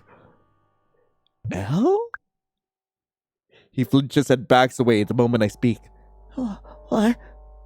You've been, awake all this time?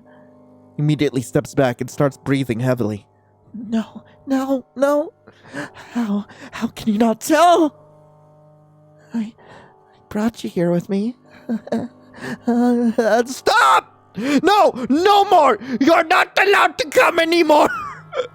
No! My beautiful partner. I finally don't need to hide again. My precious, my beloved, my sweet doll. My darling. Just a little more, just be quiet and... When he touches my face, I can feel how cold and sweaty his hand is. Please tell me that's just sweat. It's just sweat. It's only sweat.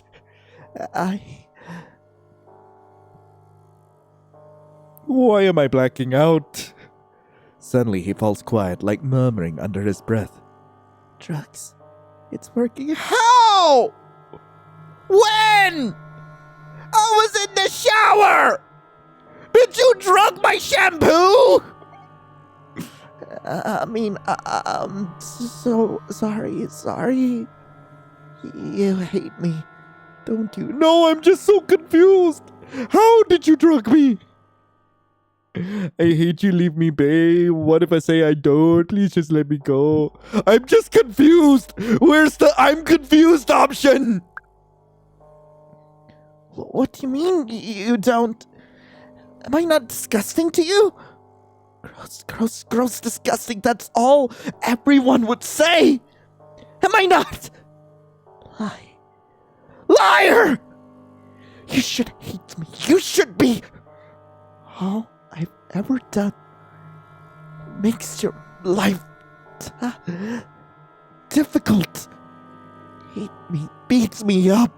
It doesn't matter. I still love you. Don't make you love me. You're not making any sense. I told you I don't, and you want me to beat you up? Sure. Just let me out of these robes, or I don't think I'm even wrapped up. I don't think you even tied me down properly. I spent so long to make sure that drug on those snacks. Why did it take this long to hit then? Works on you. Day by day, I increased the dose slowly to find the exact dose that built your tolerance to. He suddenly freezes and the lights went out. Did you forget to pay the electric bill? Al falls quiet, but I can hear him sobbing and hiccuping. Al, say something! If you leave me here alone! Yes. Thank you. I didn't say you could come! Oh, God, stop! I can hear the footsteps of someone getting up and step out of the room. Damn! It's too dark for me to see anything. Tonight. No, it's done. Someone's there. Who? Al? Why the screen shake? Yes. Yeah, wait, this... No. Please. No, please, what? Where's Klein? Clearly, I'm supposed to listen to L and not eat it. So, I'm not gonna eat it. I should listen to him. I put the bag of snacks aside and wrap it up before putting it away under my desk. I don't know why, but the note seemed urgent. Maybe eating it isn't safe. My gut tells me something's wrong, and I don't want to risk it. L watches me for a bit longer before looking away and burying his face into work. Can't even guess what sort of expression he was making just now. During break, I was assigned to help one of my coworkers copy some documents using the copy machine. It's a little bit of a handful, so I decided to bring a drink with me here as I wait. I stand right beside the machine and wait for it to be done printing. This should be enough. 3 more pages and I'm out. I go over everything one more time, flipping the papers and making sure everything is correct. And I make sure it's all in order before I leave. Okay, perfect. I do my empty mug of drink along with the freshly printed documents in my other hand. When I reach the door, it's a little difficult to swing it open. My hands are full. Oh, you! That last ending was so confusing. Wait, no. I almost jumped in place. I hadn't even realized Al's been here this whole time. You having trouble? You missed this one too. Oh, not this shit again. Can I skip? Oh, I can. Wait, what? Wait, what? Wait, what? Wait, hang on. Hang, what? Wait, what? Why did it let me skip through things I've not seen? What the hell? He's suddenly behind me with his fingers tugging at the hem of my shirt. His hand is shaking so much I can feel the tremble through the fabric. Did you like it? The snack? Yeah. Did it taste good? That's all your favorites, right? I did a great job, didn't I? I don't get it. You told me not to eat it, and now you're asking how it tastes. I didn't eat it. You told me not to eat it, my guy! What? You must have misheard me. I told you to swallow every single bit of it. I'm starting to think that you came in my snack somehow. Stupid, disgusting freak! Is that what you think of me? You're a scary, obsessed stalker? No, I think you're just some loser. Aren't I? I don't care what you call me, as long as I get to touch you, watch you eat, see you happy. Please, just you should. Ah! You should eat it, all of it.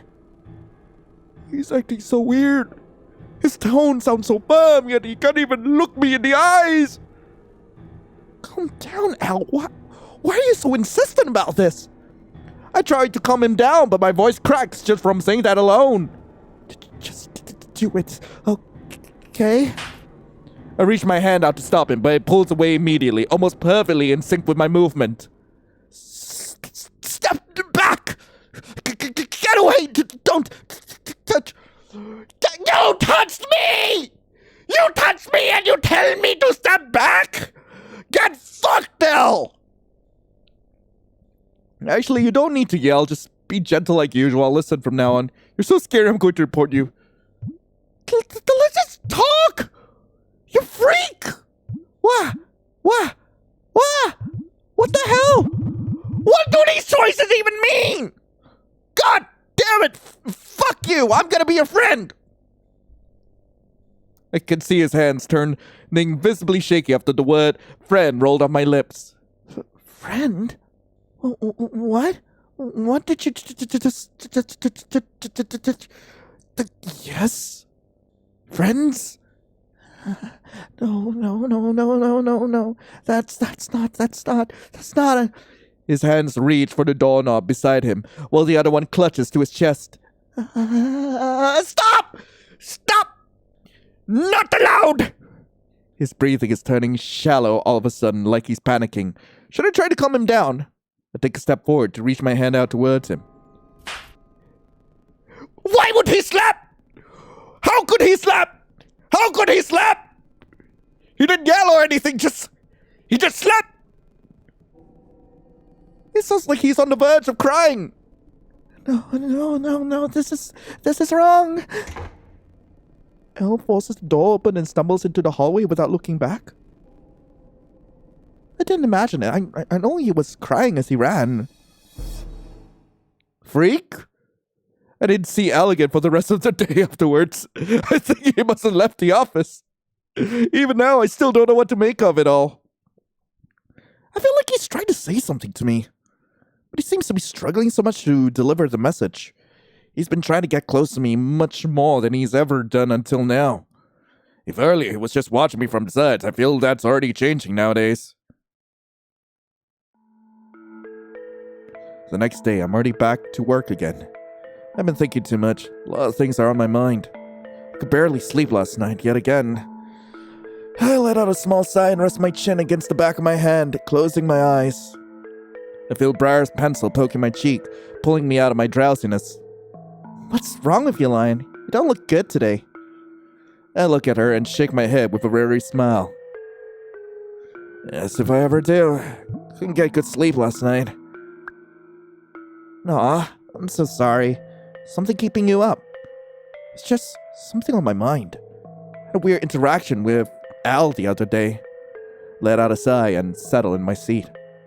At the mention of weird coworker, Briar seems oddly piqued. Mr. Dolores' office door creaks open and I see Al stepping out while clutching his left hand from afar. Feeling okay? If it's hard to type, you need to know your limits, Al. I can't quite hear what Al says in response. I'm too focused on something else that stole my attention. More specifically, his fingers.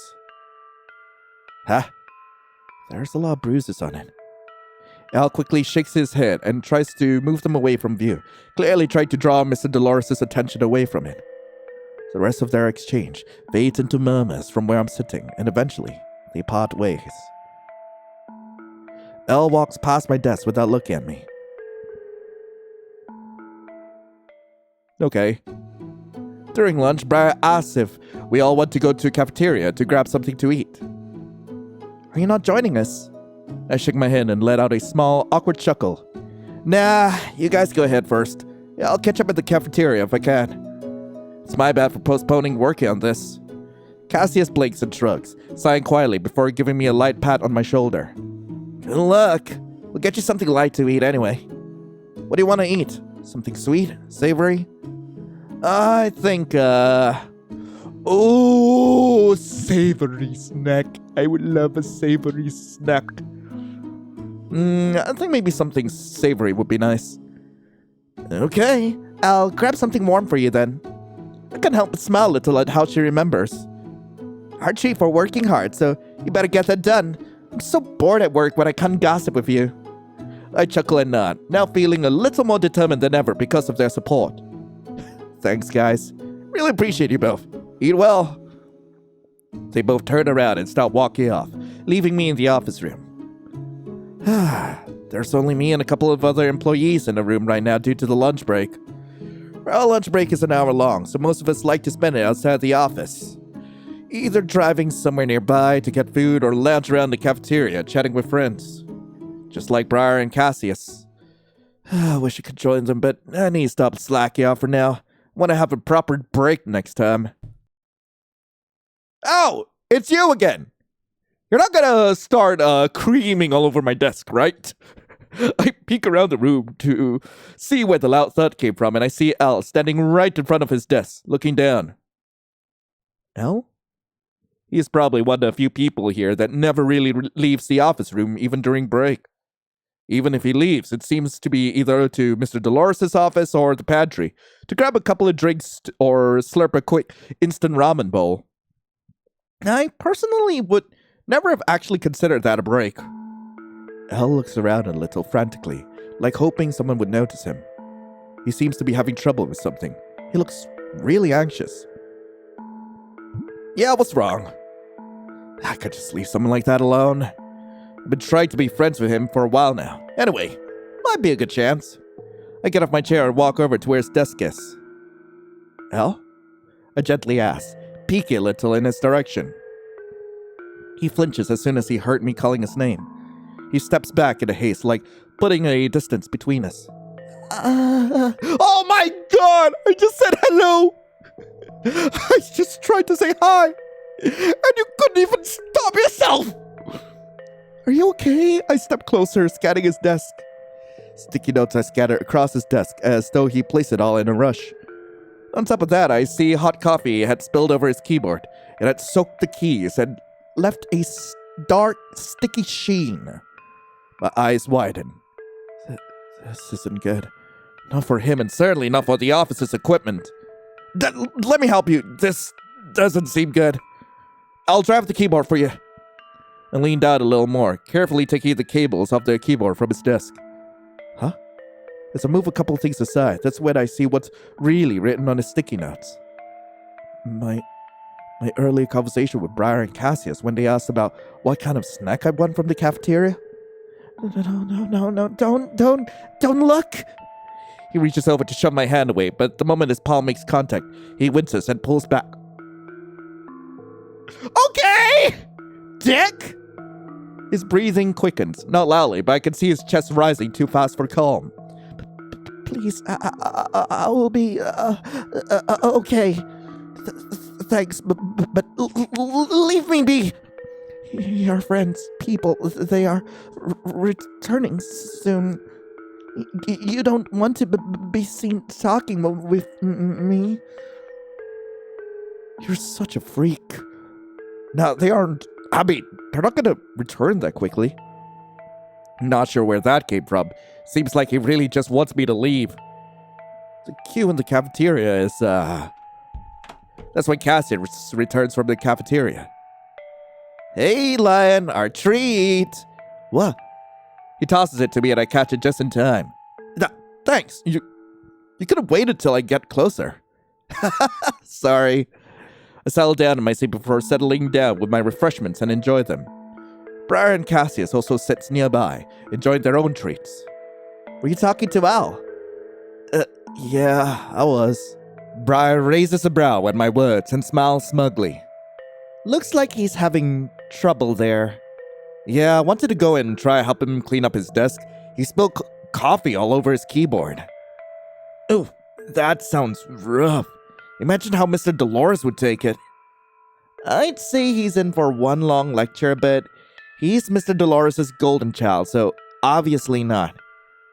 He really does give him the special treatment, doesn't he? He does. My laugh feels weak, even to my own ears. I glance again in his direction. He's still there with tense shoulders, trying to dry the corner of his keyboard with a wad of tissue. Even from here, I can see his hands trembling. He doesn't look up, not even once. Regardless, I just asked IT for a replacement. No point torturing yourself over that mess. How did it even happen in the first place? Have you seen how shaky he is, Cass? It's no surprise at this point. Across the room, I see Mr. Dolores stepping towards Al's desk with a stern expression. Due to how quiet the two of them are, I can't really hear the conversation. But it seems like he's trying to explain what just happened on his desk. After a few moments, Al straightens his desk in silence and slightly bows at him before hurrying away towards the corridor. I look away and continue to sip on my drink in silence. Briar seems to already be chatting away and laughing at a video she's watching on her phone, while Cassius does almost the same. I tried to focus on my screen and focus back on my work, but my mind keeps wandering to where he disappeared. I stare for a moment, the unease pressing down again. Maybe I'm overthinking. Maybe he just went home early. And his bruised hands. My mind keeps replaying that sight in my head. I didn't know then that would be the last time I'd see him that day. This is the second time he's gone home earlier than usual this month. By the time night comes, I leave the office feeling tired to my bones. I let out a loud yawn and rub my eyes. I feel so drowsy already. Sleep has been awful for me lately. I get sleepy when I'm still out and about, but the moment I try and relax in my bed at home, I suddenly feel awake. But this time, maybe if I get home soon enough, I'll be able to get a good night's sleep. As I approach my apartment complex, I spot two familiar figures standing just outside the gate, and this tall, handsome stranger! One of them waves enthusiastically the moment our eyes meet. Oh my gosh, Lion? Alicia? Yves? Yale? She rushes over and throws her arms around me, grinning from ear to ear. It's been ages. I barely recognized you. Why haven't you been playing with Big Brother Yale? You haven't said he misses... Hey, Yves. I look up to meet Yale's eyes the moment he speaks up. I see his cheeks turning a little pink as he said that to Alicia while patting her head gently. Good evening. It's been a while. How have you been? Hi, Yale. It's been alright. I'm just looking forward to home. What about you? As I smile back, I notice Yale giving me a softer, more reserved smile. That's good to hear. It seems like office work is finally clicking for you. Sorta, yeah. Definitely feel more like working now. That's great news. I was worried about you for a while. You looked really unhappy with your job before. Is there anything new happening in the office that's make you feel a bit more motivated? Mr. Dolores being a little forgiving at the task he's assigned to us. I had a character development. There's this coworker named Al. And he won't stop coming. He won't stop coming. Yale, help. Yeah. Wait, what's the character? I had no character development whatsoever. I had none. There's this coworker named Al. I mean, I guess Mr. Dolores has been a bit forgiving at the task. Yeah, is he? I forgot. The coworker named Al? You know what? Nah, Al don't matter to me. Mr. Dolores does. Yeah, Mr. Dolores has actually been a bit more forgiving with the way he assigns tasks lately. It's made the whole office feel a little less tense. That's surprising. He's not known for being lenient. Right? He's still scary, but at least we're not drowning in work. Glad to hear that. You deserve a break sometimes. Yale smiles, but his eyes seem to linger on mine for a moment longer than usual. Speaking of, I saw this near your door the other day when I was walking past by. When I was returning back from a late night walk, I saw this. He holds up a familiar-looking ID card. He was standing not too far from your place. I assumed he was coming to visit you or watching you. He's the coworker you mentioned, right? Al? My chest tightens upon seeing the ID card. Is it really his? Yep. Here. Please, keep this. Just in case. Let's see. Alistair Lenore, senior software engineer. Why are all the Andres just software engineers? ID, whatever. Date of birth is 12/12. I don't know if that phone number actually works. Contact@mail.com! What, hello? I wanted to talk to him, but he bolted the moment I tried to reach out. I clutched the ID tightly before looking at it in my hand. It really seems to be his. Thanks, Yale. I'll keep this, just as you said. I shove it inside my pocket and think to myself. Now something else nags me. Why were you out so late at night, though? I would have thought you'd be asleep around that hour. I don't exactly remember what time it was either, but it was very late. I did thought it sounded like you, but I doubted it. Sorry. It must be unusual. I returned home really late at night that day, and I still had to do some errands until late. I couldn't rest even when it was my normal bedtime, so I decided to just go out for a walk since I wasn't feeling sleepy. So I probably shouldn't have done that. I see. It's not like you to run errands that late. I think to myself as I said that. I know we have been talking to each other a little less, but it sounds like Yale has been getting busy himself as well. Yale scratches the back of his neck bashfully and lets out another giggle. Yeah, I think it's just the exhaustion catching up to me. So, thankfully, I did manage to get them done in the end. And speaking of, if I may ask. Yeah? I wait for Yale to continue speaking while his gaze darts around the place. He looks nervous. I wanted to know, how's the investigation going? The one with, well, everything that happened. I have no idea. We had no progress whatsoever. I got kidnapped. My coworker won't stop coming. Like everything else happened except for the one interesting part of this visual novel. Oh, that. No, I'm so sorry. If it's not okay for me to ask, please, there's no need to answer. It's just, I thought I'd say, I know I might not be much help, but if you ever need anything, I'd like to be there. I feel like we'll never get the answers we want, even if it's just to listen. I don't know how things have been moving along, if at all, but I can imagine it hasn't been easy on you. It's rare seeing him speak this plainly. Thank you, Yale. That really means so much to us. Honestly, you're right. Not much progress since that last time with Ethan. Do you remember? He wanted to hire a private investigator to dig deeper into Sarah's death. And maybe trace signs of a rogue Klein android, since there may be a possible involvement. I see. His expression sinks. I can tell he's just as let down as I am. And the rest of us are, unless of course you're somehow not let down. I mean, I feel rather let down. I hope we get some answers in the next log. And he's right. We already gave ourselves a break once. It's time to move again. What are you guys talking about? So serious. I completely thought that Yves was Yale for a moment there. Me and Yale exchanged glances at Yves' innocent question. It's only then we realized that we probably shouldn't be talking about this in front of them. I take the hint and nod, expecting Yale to change the topic of conversation. It's nothing for you to worry about, Vivi. Just some things me and Lion have been trying to figure out.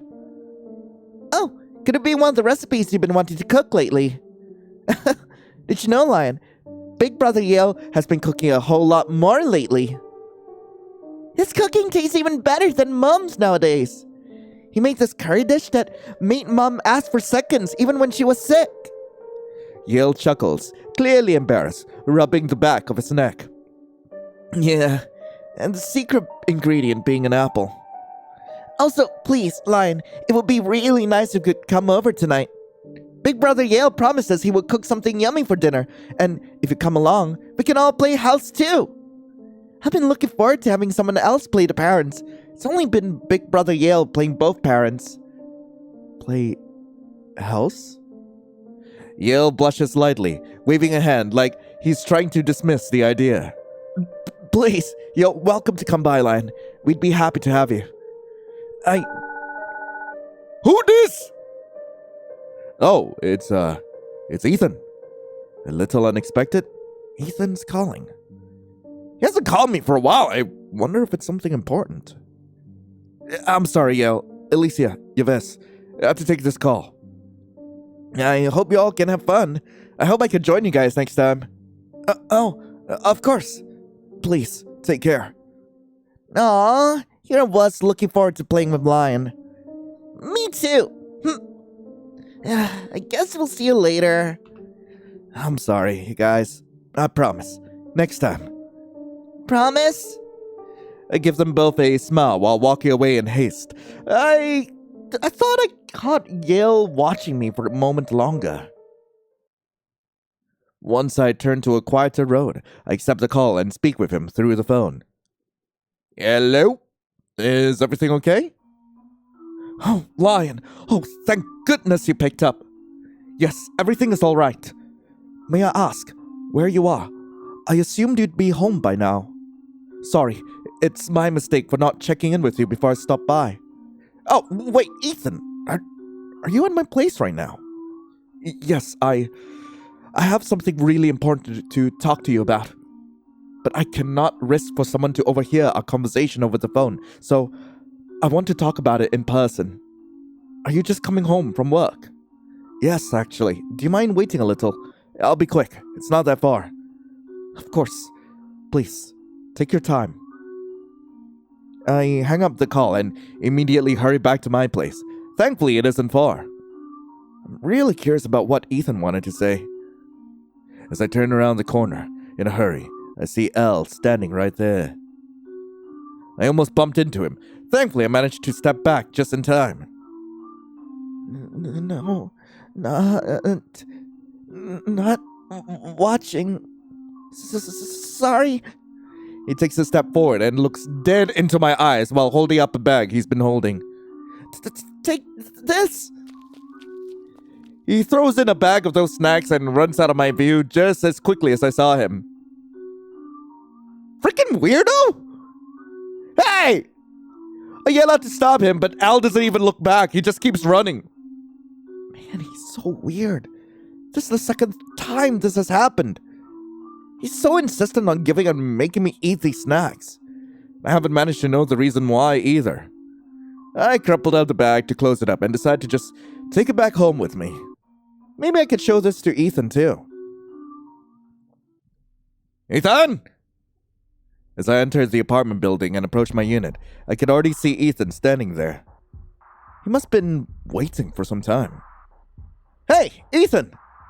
I run a little towards where he is, seeing he's still been waiting right in front of my doorstep. Sorry, I hope you didn't wait too long. Come on, let's get inside. Ethan looks at me with a smile, shaking his head in reassurance. He looks a little more tired than usual, with his visible dark circles and eye bags under his eyes. Oh, not at all. I'm just glad to see that you're back home safely.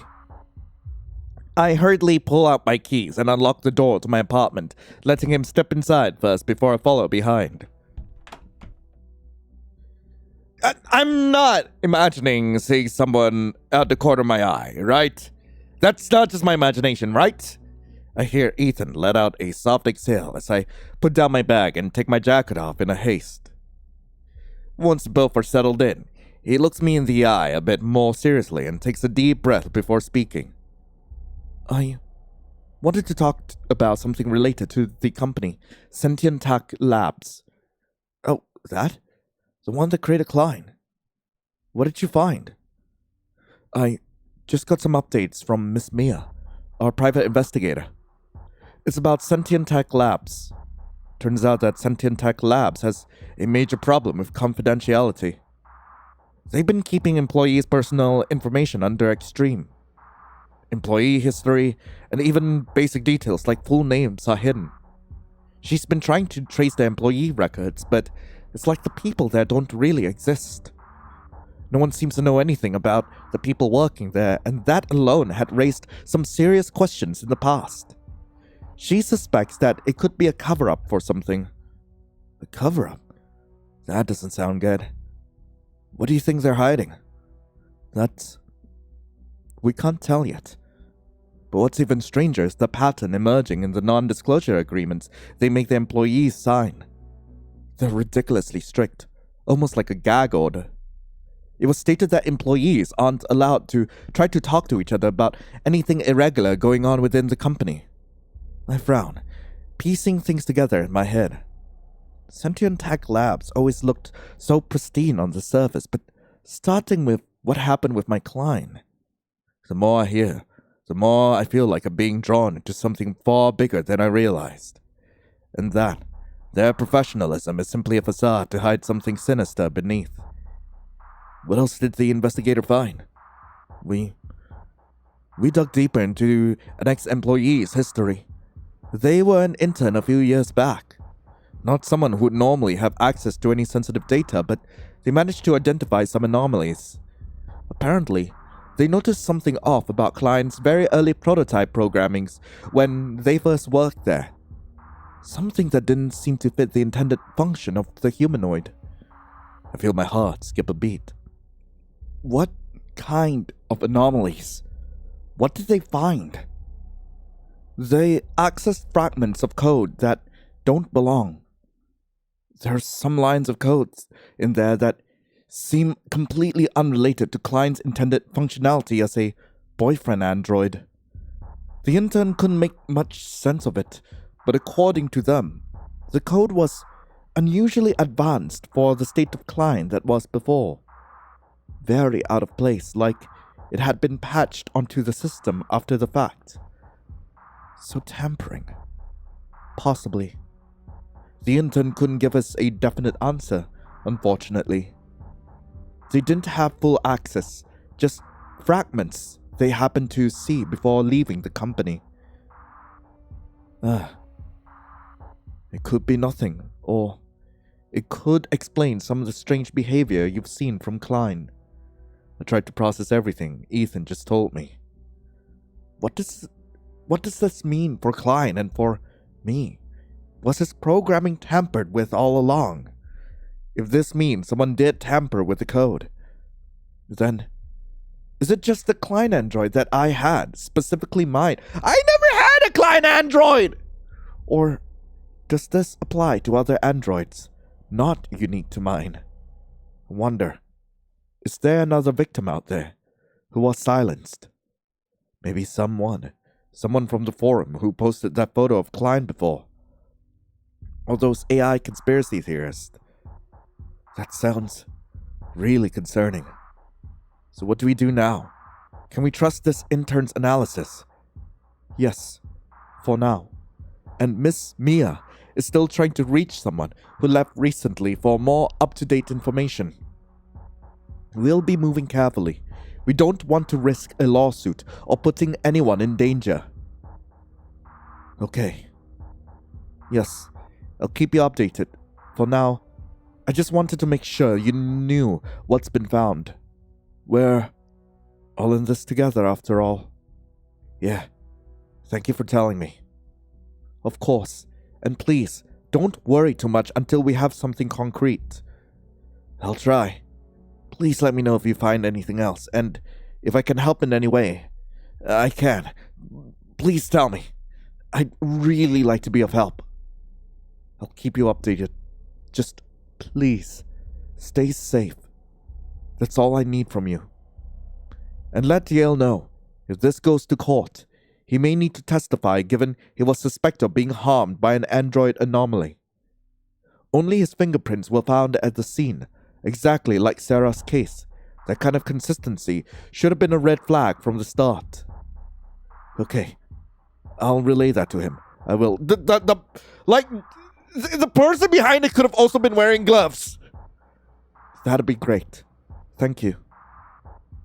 Ethan's eyes trailed towards the bag of snacks I had piled up on the other side of the room, right near the cabinet. He seems a little taken aback by how much I have stored. I have been meaning to ask, all those snacks, are they for something special? Oh, there's this coworker. Strange. Stalking me. He gives me these snacks. It's just from a friend. He's a little strange, but I think he's just nice. No! You know for a fact that he's stalking you! What the hell? Al? Oh, him. I remember you told me about this. He nods slowly, considering my words in silence. For a moment, neither of us speaks. Something about this. It's a little strange. For someone to be giving you snacks that consistently, and the way his words and actions contradicts. He hesitates, then glances at the snacks on the table. If you're okay with it, do you mind if I take them for checking? I don't necessarily think it's dangerous. It's just useful to see if it gives us a clue. We never know, just to be safe. That's totally okay. Better be safe than sorry, right? And it's not like I've been eating them either. Thank you. Ethan picks up the bag of snacks and holds it in his hands before folding them into his bigger bag. In that case, I think I should take my leave now. It's a little late and I'd hate to disturb your rest. You just returned home from work after all. Ethan offers me a small smile and stands up from the couch he's been sitting on. Please be safe. Do call me if you need anything. I'll be there. Thanks so much, Ethan. You be safe too. He chuckles softly and nods. Of course. We'll be getting to the bottom of this together, after all. Good night. Ethan picks up his belongings and turns around to leave the room. Oh, yep, there was someone there. It's time for me to get ready for bed now. Feels a little lonelier without Ethan around. I should be okay until morning. 100% that was probably Al. The next morning, Dolores International main office. Thank God the day goes by so quickly. I feel exhausted already. Either from the lack of sleep or something else entirely. I can barely stay awake today. I yawn and rub my eyes with one hand while the other holds my documents. I'm so tired. I'm in the copy room waiting for my file copies and sipping an energy drink. Just when I'm about to leave. Why can't the other divisions handle this themselves? It's just copying files. Surely they could have done it. If it weren't for this, I'd be home 20 minutes ago. I yawn again and blink slowly. My sleep keeps getting worse. So much is happening all at once. It's just too much. Maybe it's about time I go see a therapist. I need professional help. On top of everything, I feel paranoid. Can't even get proper rest. How can I not? I'm not being paranoid for no reason, I swear. Someone has been watching me.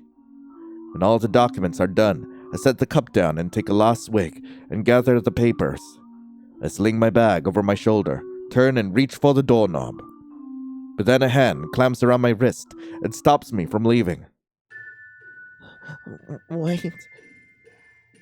Al, please don't use me as your gooner material today. Before I can react, Al's hand slams against the wall beside my head. Oh, I don't want to be used as your gooning material! No! The papers I was holding fluttered to the floor like startled birds. I tried to reach for them, but Al steps closer, pressing me back. The hell is this? He's close, too close, to the point where I can feel and smell his breath against my face.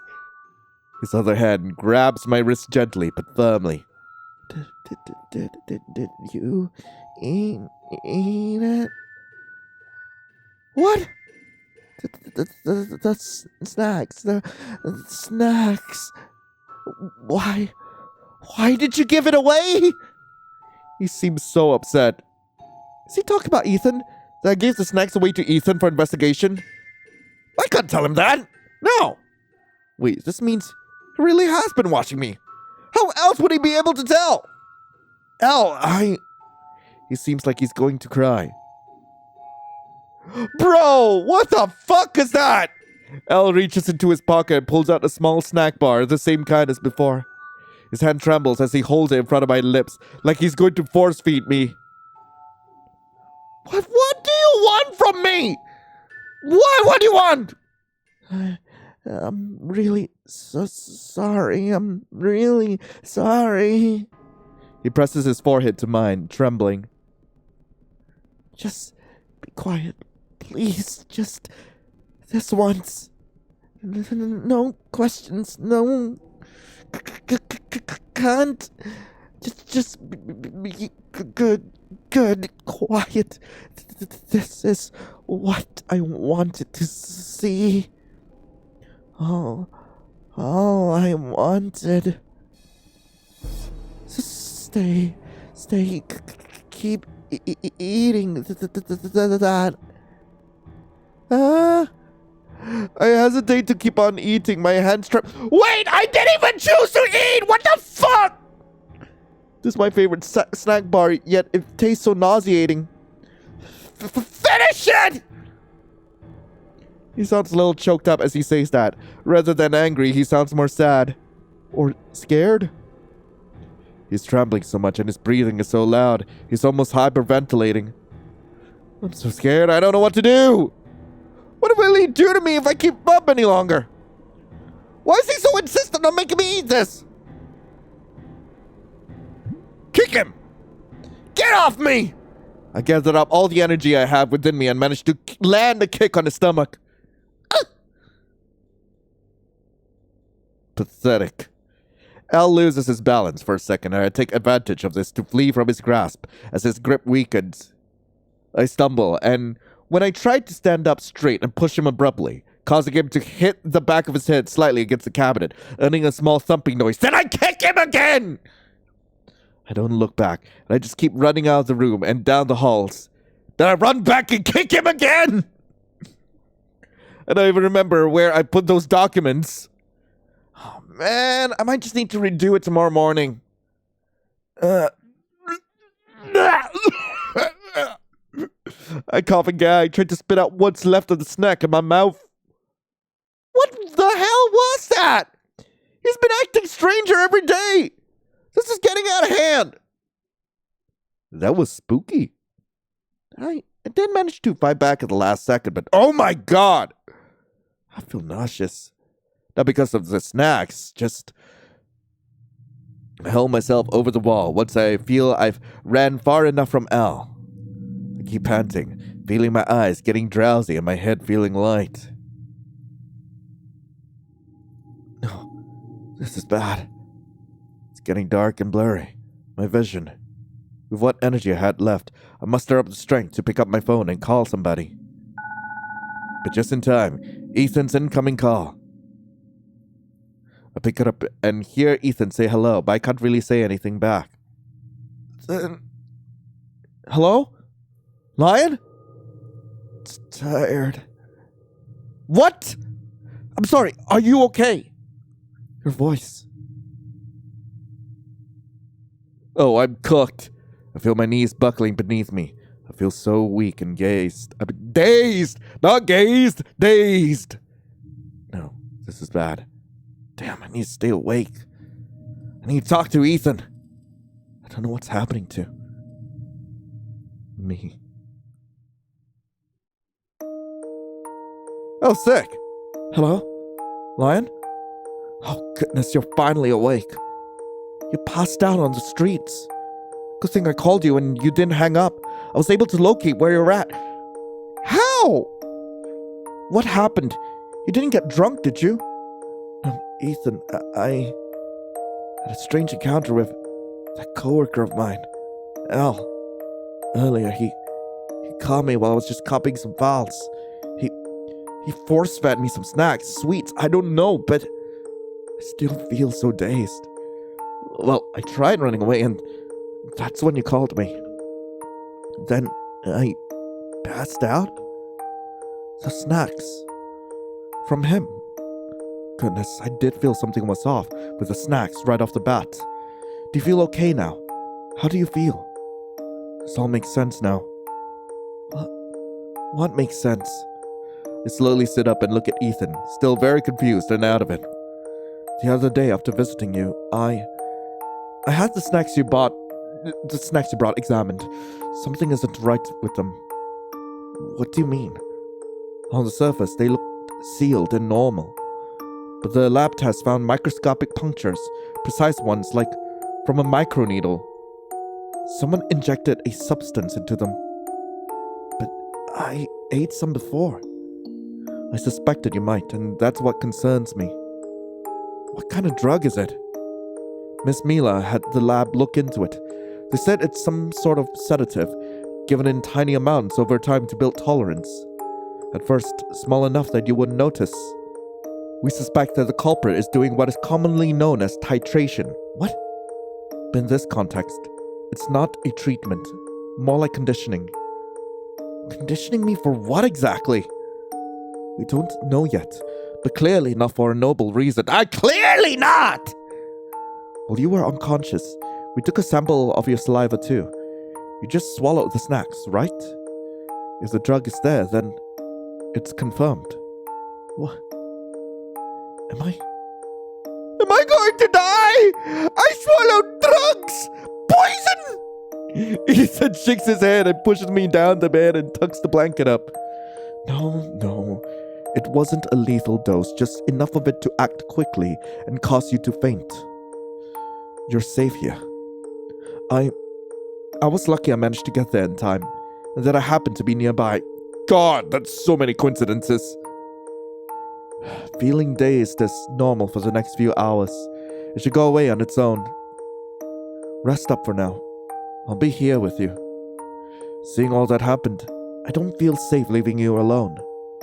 I'll stay with you until tomorrow, and longer if I have to. If you're not discharged yet, I'm not going anywhere. I can work from my laptop this week, so that's not an issue. Still, they expect to discharge you by tomorrow evening. Ethan is so thoughtful and nice. Thanks, Ethan. Just let me know if you need anything, okay? He pats my head reassuringly, and I close my eyes as he does that. I still feel very drowsy.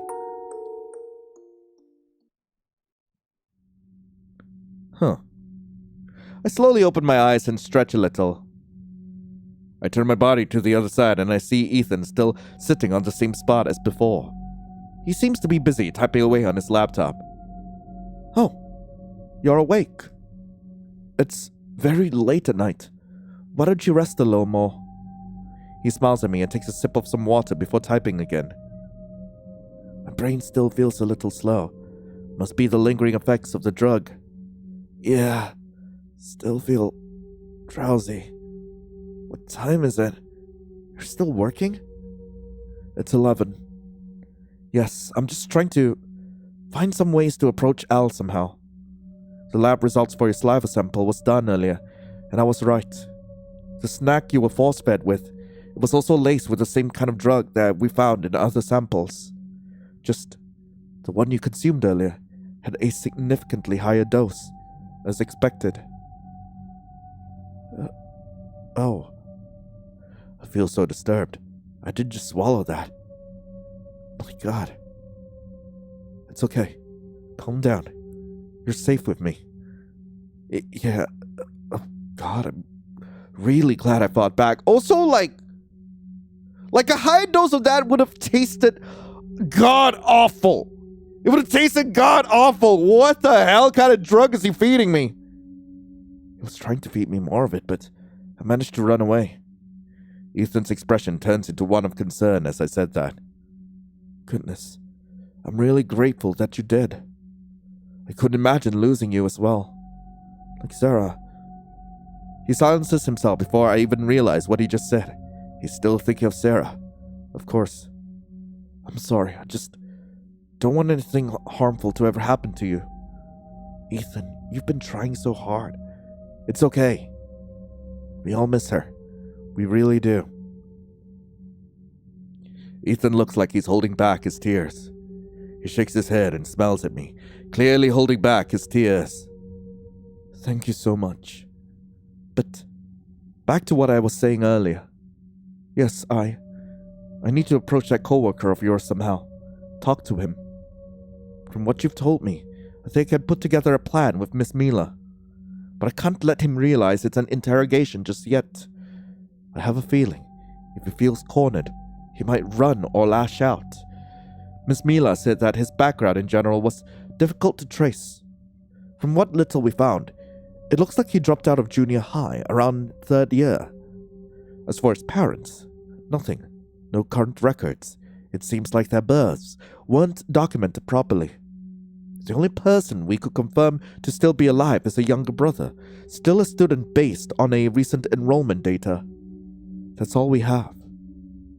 I see. I don't know what I was expecting. Missing legal documents? That is not a good sign. How's he like in the office? Al? Well, aside from the obvious. He seems to be very skilled at his job, except when it comes to speaking. He stutters so much that it's barely comprehensible sometimes.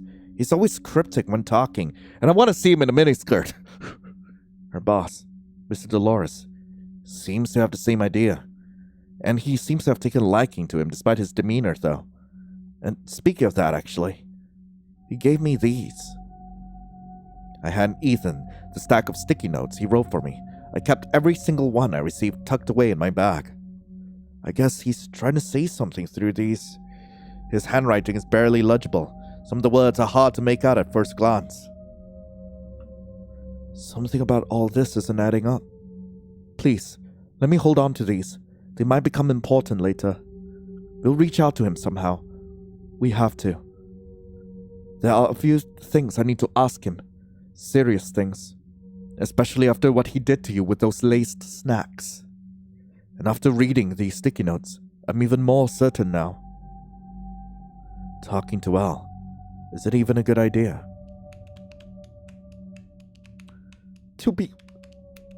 You know what? Sure. Thank you. Anyway, that's logs 3 and 4 of Klein. I really hope you guys enjoyed it. If you guys do want to play this for yourselves, link to the game will be in the description below. And it's funny how we came out of these logs with even more questions than before. There's like, we have a hint that like, yeah, we might be heading into a direction. I don't know what direction we're going on, but yeah, I am going to be sticking with this route. I will not be exploring the other route. Unfortunately, we did hit a dead end, so I had to go back all over. But like, yeah, hope you guys enjoyed the journey so far. And if you guys do want to see the other routes, please do check out Yinny's channel. I will be linking it somewhere here, I guess. Anyway, thank you so much for watching. Hope you all have a lovely rest of the day, and as always, I'll be seeing you in the next video. This is Lion, signing off. Ciao.